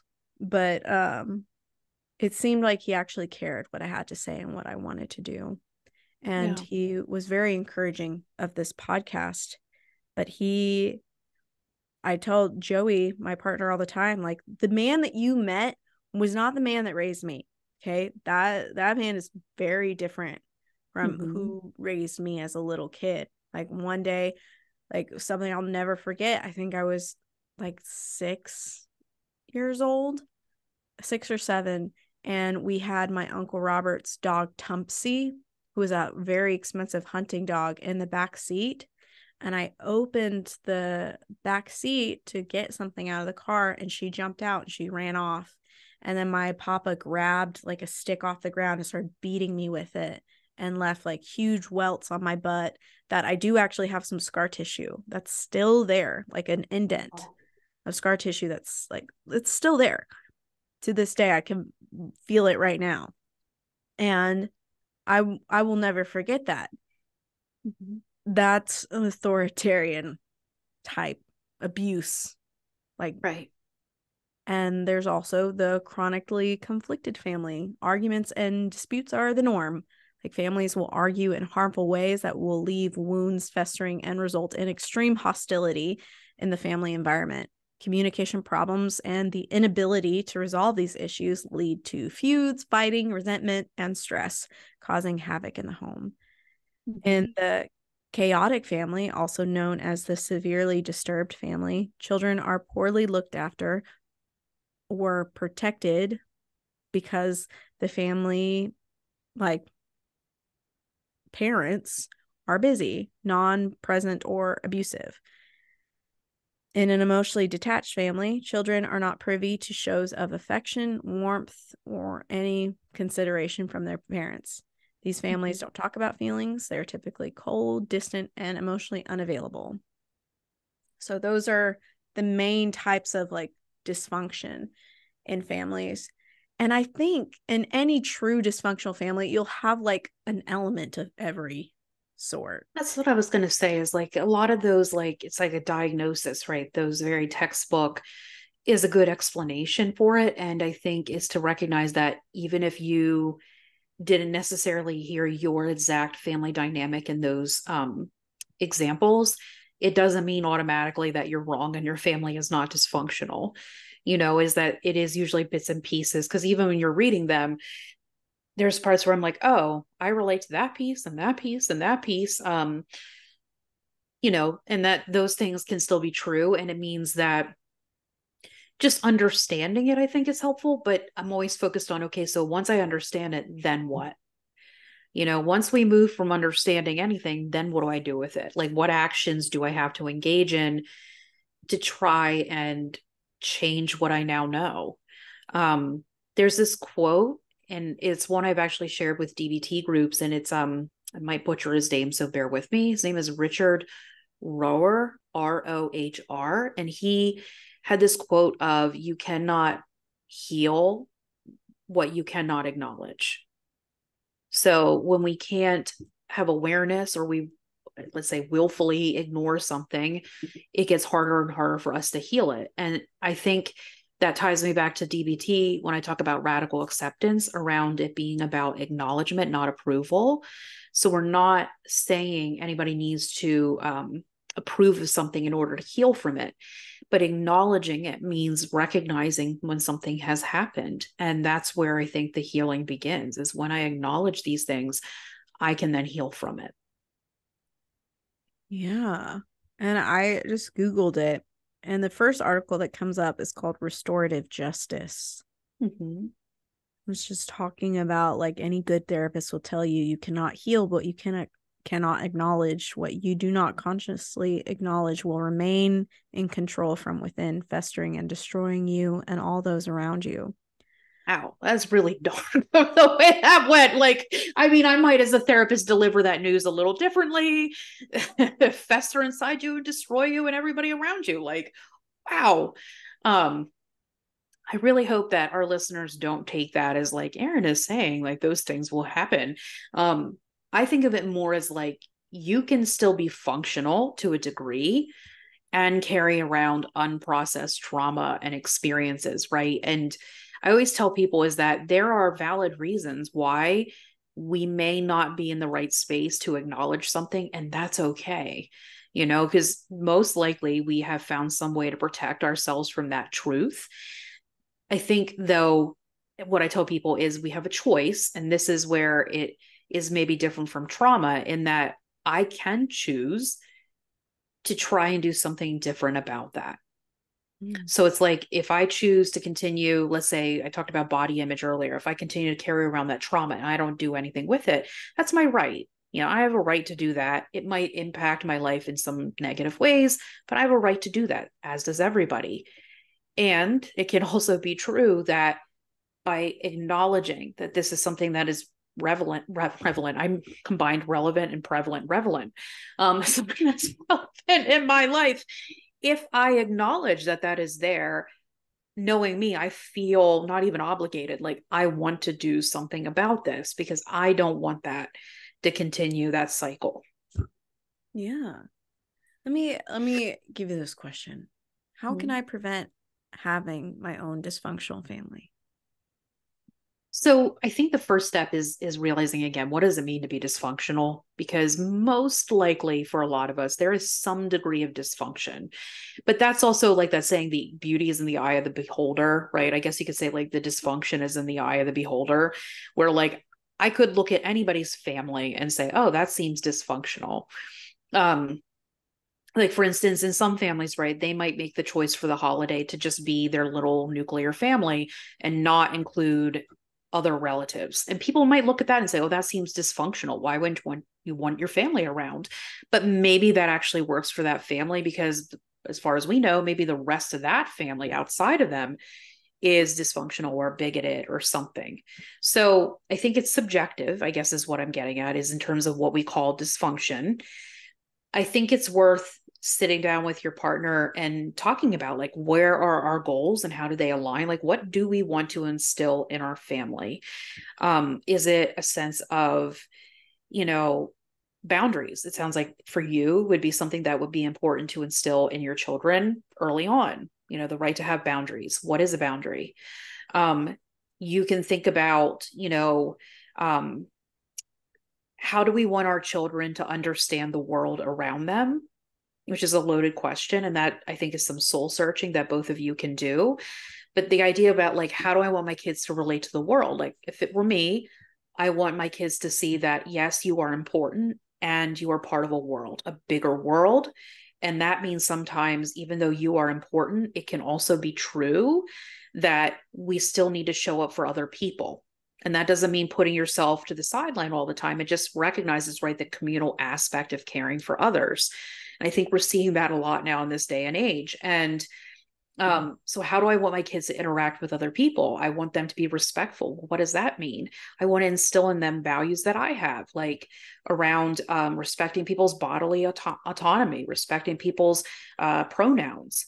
Those are things that I think are important to me, and I want to instill that in my children. So that is also a way of not fostering dysfunction early on, is being aligned with your partner. Even if you don't have a partner and you're going it alone, what is it that I want to instill in my children? And how would I do that? I don't know that it's enough to say I want to instill in them, let's say, respect. What does that mean? Right? Does it mean you have to listen to every person, or does it mean you at least allow people to have a different opinion, even if you disagree with it? It's true. That's true.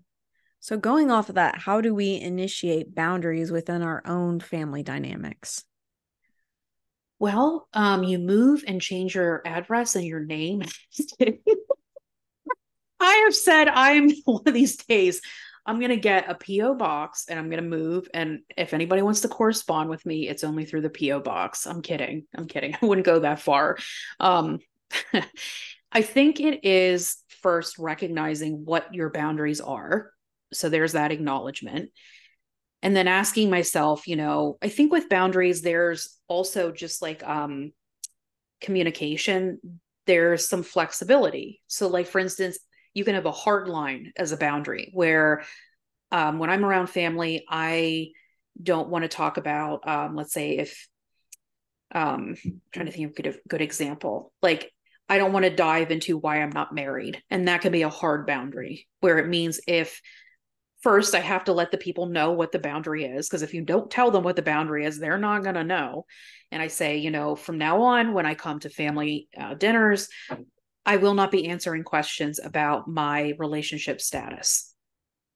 And most likely people are going to stumble over that boundary for different reasons.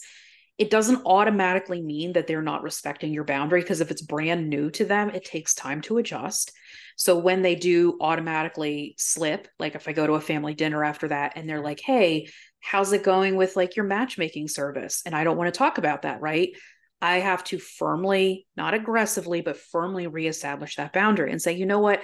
I do understand the curiosity, and this is what we call in DBT a broken record method. I understand the curiosity, and I just want to remind you that my boundary is I am not answering questions about that.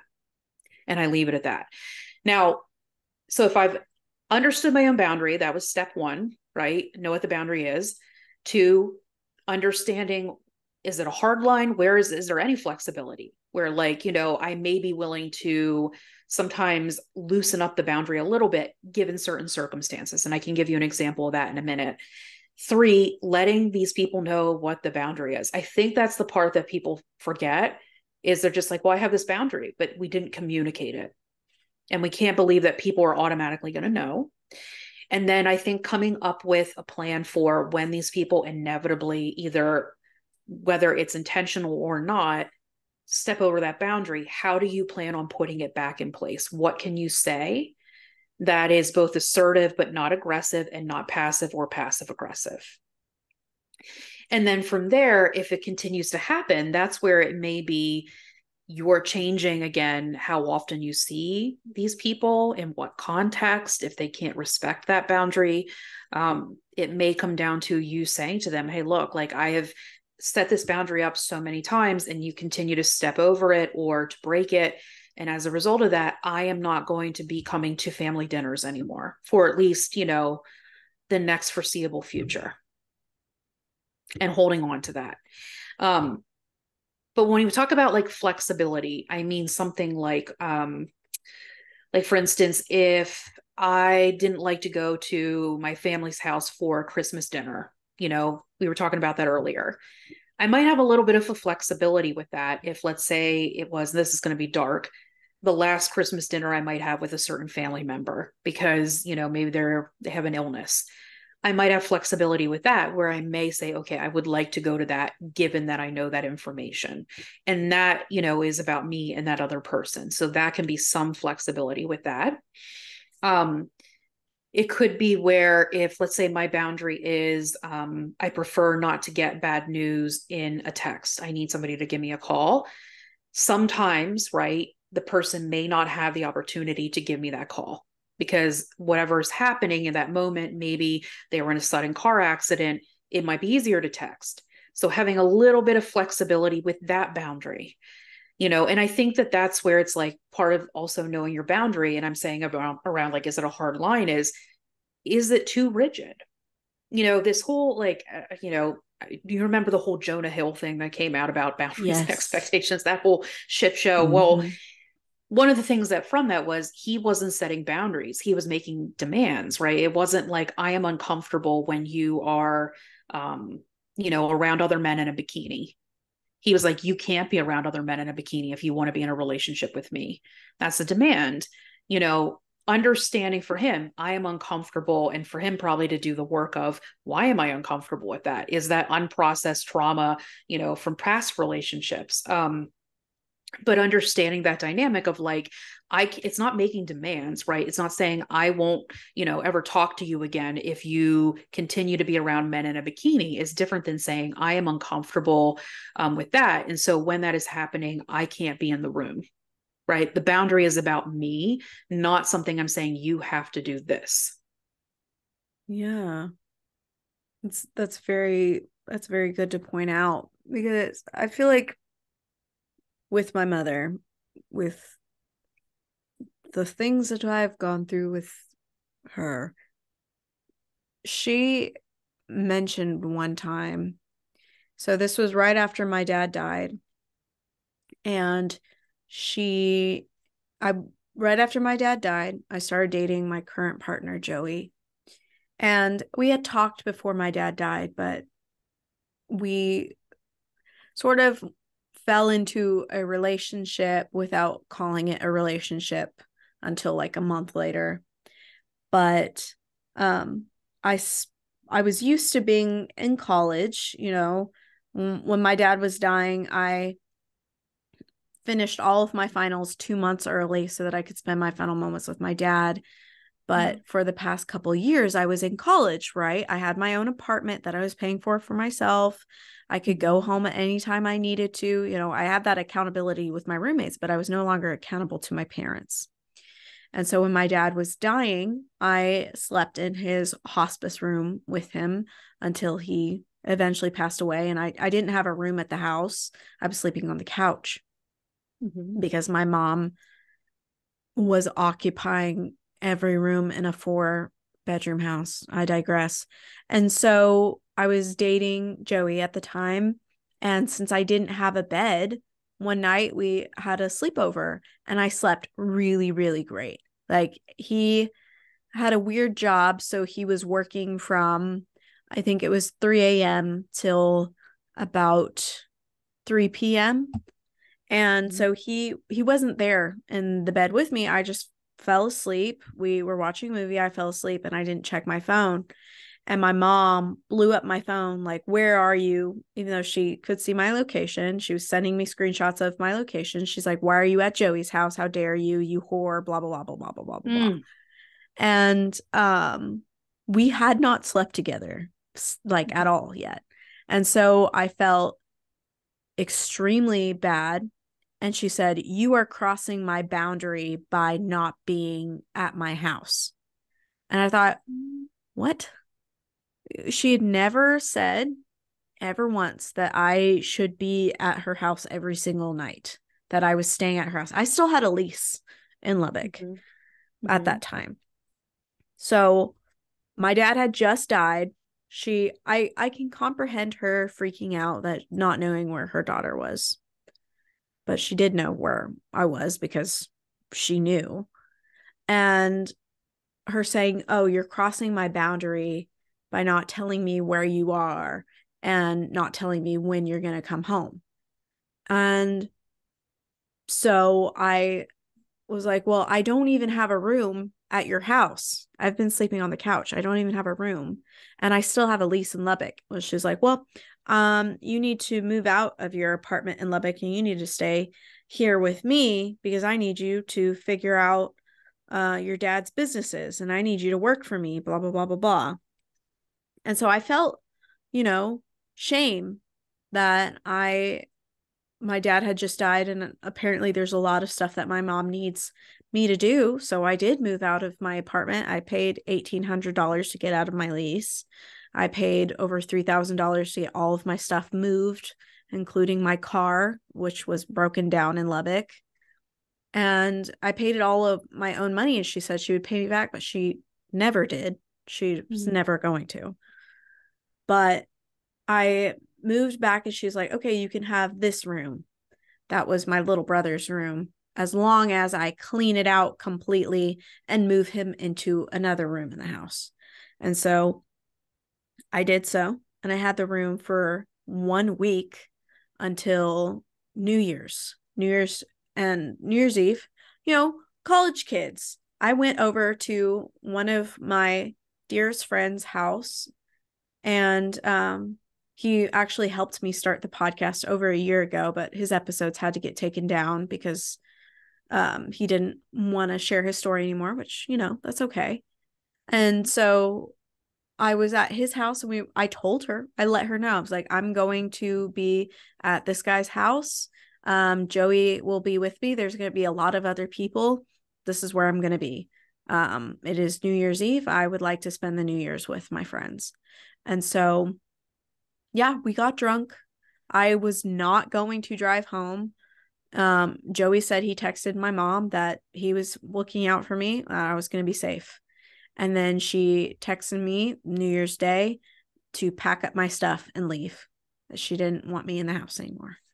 So she forced me to move out of my apartment in Lubbock and move home. And she never paid me for any of that stuff. So I was legally homeless for 4 months until I got my apartment with Joey.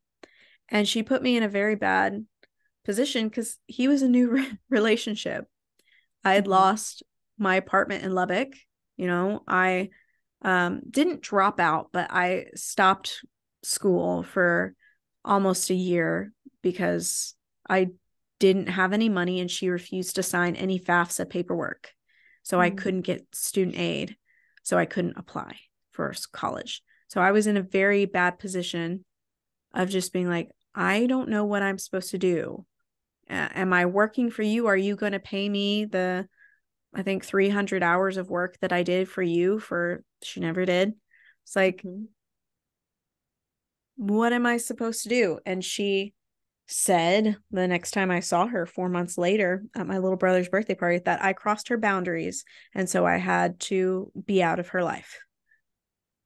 It's like, Well, sometimes too, is that's what I mean when I say with boundaries is like, we can make them so rigid that there's no margin for error and there's no margin for people, you know, like when it's like, well, if she were to say like, my boundary is, you have to be home every single night, that's not really fair. And that's also way too rigid because it's like, you were an adult.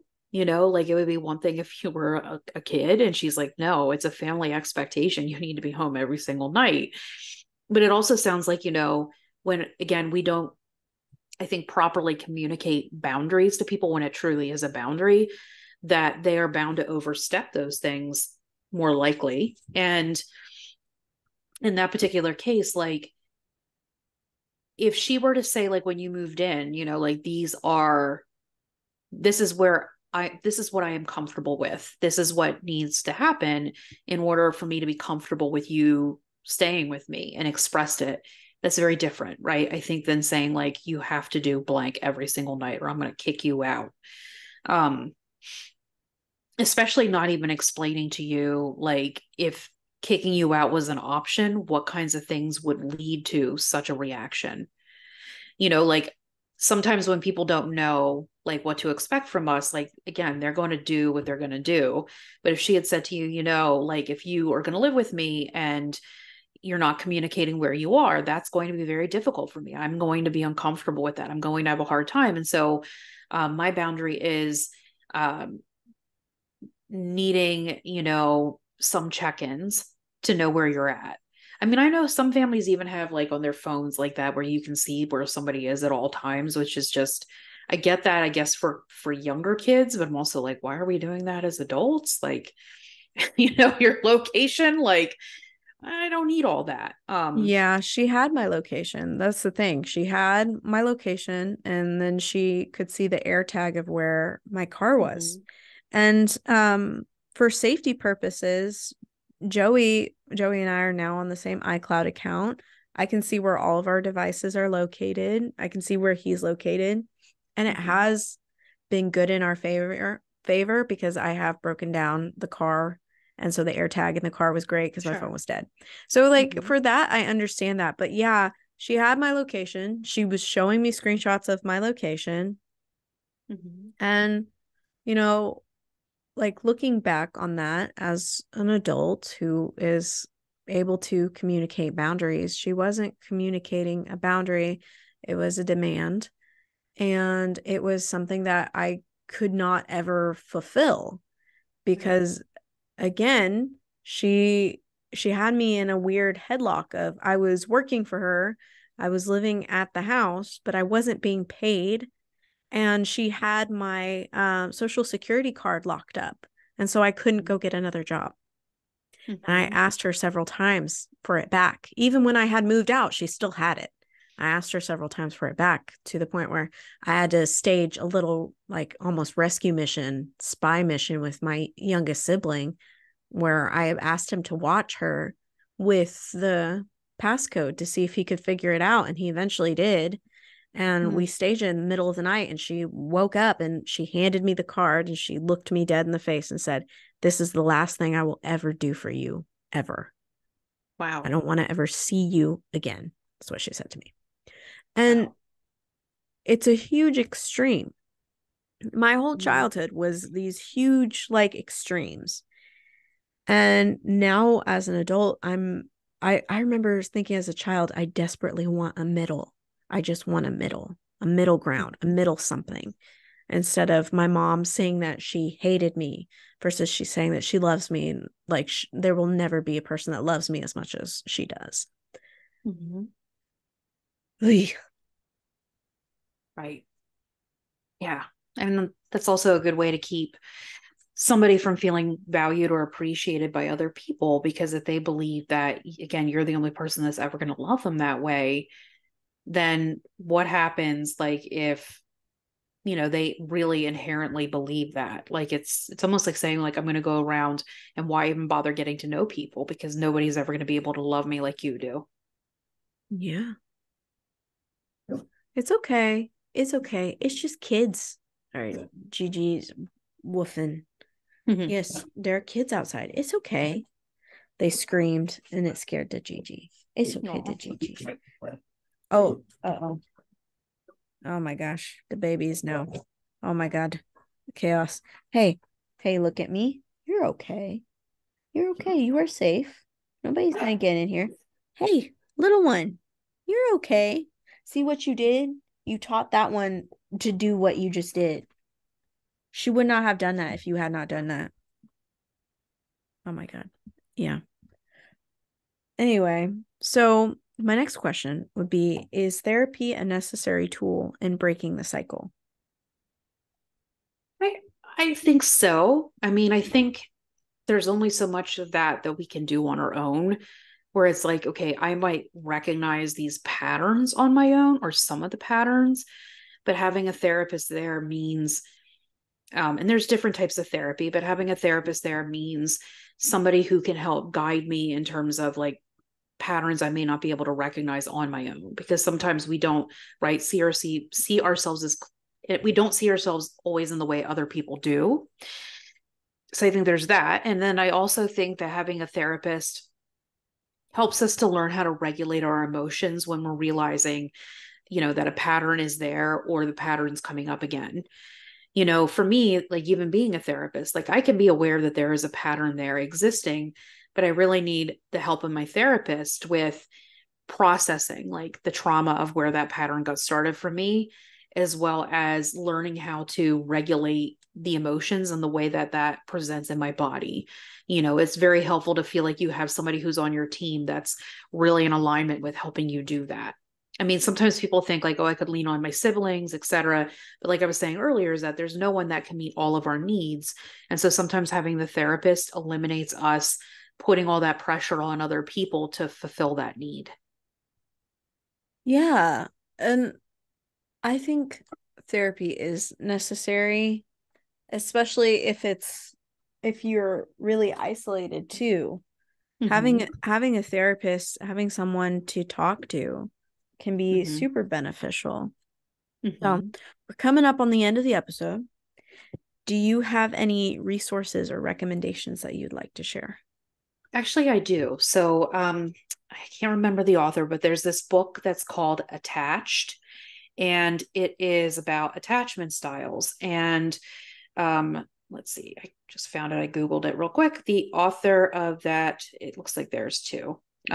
It's called Attached, though. It's the new science of adult attachment and how it can help you find and keep love. So it's about romantic relationships, but I would argue you could also apply that to other relationships as well. And it is by Amir, I think it's Levine, MD, and Rachel SF Heller, MA. And so I actually started reading this book not too long ago, helped me understand my own attachment styles. So that's always a really good resource in terms of, maybe changing patterns for yourself. So I think that's good. Sometimes even having a support group, and I'm sure there's some out there where the one that someone's always recommending to me is it's adult children of, I believe it's alcoholics, so Al-Anon, I think it is. And now that has changed, where my understanding is it's not just about like you have to have a parent that was an alcoholic. It can also be a parent when there's dysfunction. So doing that can be a way to work with somebody, even I think a sponsor, and have other people who you can contact when those patterns are cropping up. Like my tendency to be a caretaker is one of my go-tos, and that comes from different patterns. So having somebody to hold me accountable to that and say, Erin, are you caretaking right now? And is that necessary? So that's something that I would recommend. Yeah, that sounds very, very interesting. I will put the recommendations and the link in the description. Mm-hmm. How are you doing?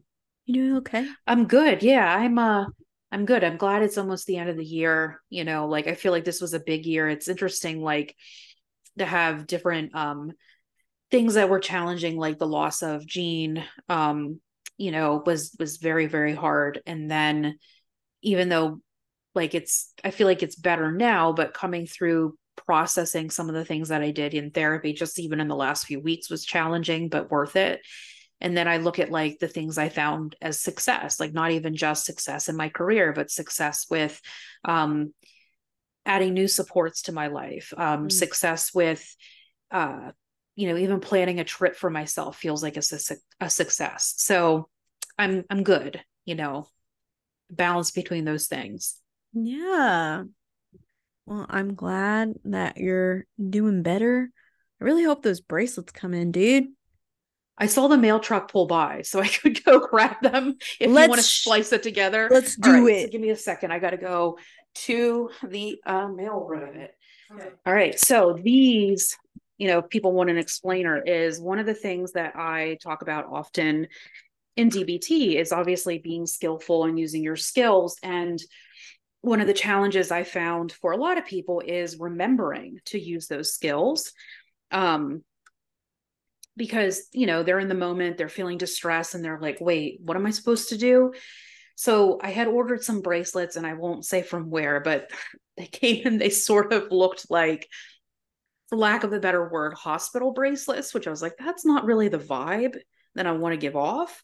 So reaching out to Grace, because she makes wonderful bracelets, I was like, can you make me bracelets that say be skillful on them?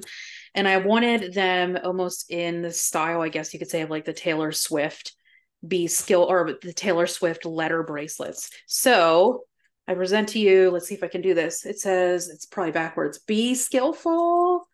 And I have them in different colors, like friendship style bracelets. So these look amazing. Thank you so much. Oh my God, there's one in here with my name on it. I just found it. It's so cute. Yeah. I love that. You're probably sitting there like, when is she going to find it? I just picked it up. I was like, wait, this one doesn't say be skillful. This one says Erin. Oh my God, I love it. Yay. Does it fit? Yes. And it has a butterfly. I love it. Thank you. Welcome. Oh my God, that's amazing. I know these will definitely do more than do. And so the idea is, right, to give them to some of my current clients so that they can wear them, and it'll be a nice little visual cue to be skillful in those moments in which they might be forgetting. So something to look forward to. Yay. I'm glad you like them. I love it. My evil Beautiful. Mm-hmm. Well, thank you so much for being on this episode. Thank you. I'm glad to round out the year with this. Like, this is so exciting. I know. I feel like we're manifesting so many things for each other in the new year. We're going to make it happen. We are going to make it happen. We will be skillful and yes. willful. Yes. And please. wise. Everybody, even if you're not a client of mine, be skillful for yourself. Be skillful.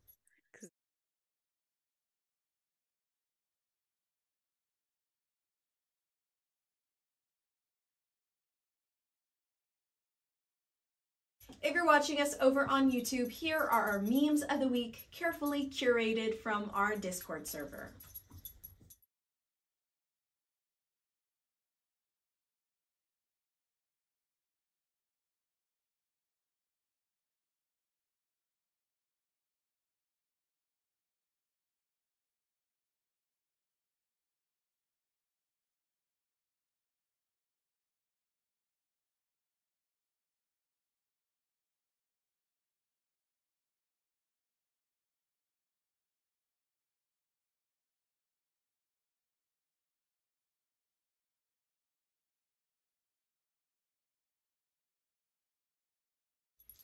Just a quick reminder before we part, this podcast seeks to forge a strong community, so please don't hesitate to join our Discord. She agrees. Mochi, do you agree? You want them to join the Discord? Mochi wants you to join the Discord, so please join us over on our Discord to share with others, get podcast updates, and make some friends. On our Discord server, we have so many different topics of discussion that include more than just trauma. We wish to create a place where you can be heard, so please don't hesitate to join us. You are needed, appreciated, and we'd love to meet you, know you, and support you. At the end of every episode, we spin our wheel of emotions to learn a new feeling and how it correlates to my trauma. Ooh, it landed on avoidance. That is so apt for this episode because we do talk about avoidance in this episode. We talk about attachment styles, and having an avoidant attachment style is very, very relevant. It's really relevant. So I would say I have an avoidant attachment kind of like towards my mother. I'm very much avoiding her now. In general, avoidance is not negative or positive. It can be either or. It's just dependent upon what you're avoiding. Are you avoiding going outside because the world is scary? Well, that could have some harmful effects towards you. Or are you avoiding jumping off a cliff? Yeah, that would keep you alive, right? Avoidance is a natural human emotion. It's to stimuli that we don't want to interact with anymore. For me, I avoid my mother because I don't have very many positive interactions with her, and she's not a positive person in my life, so I avoid her. And that is to protect myself.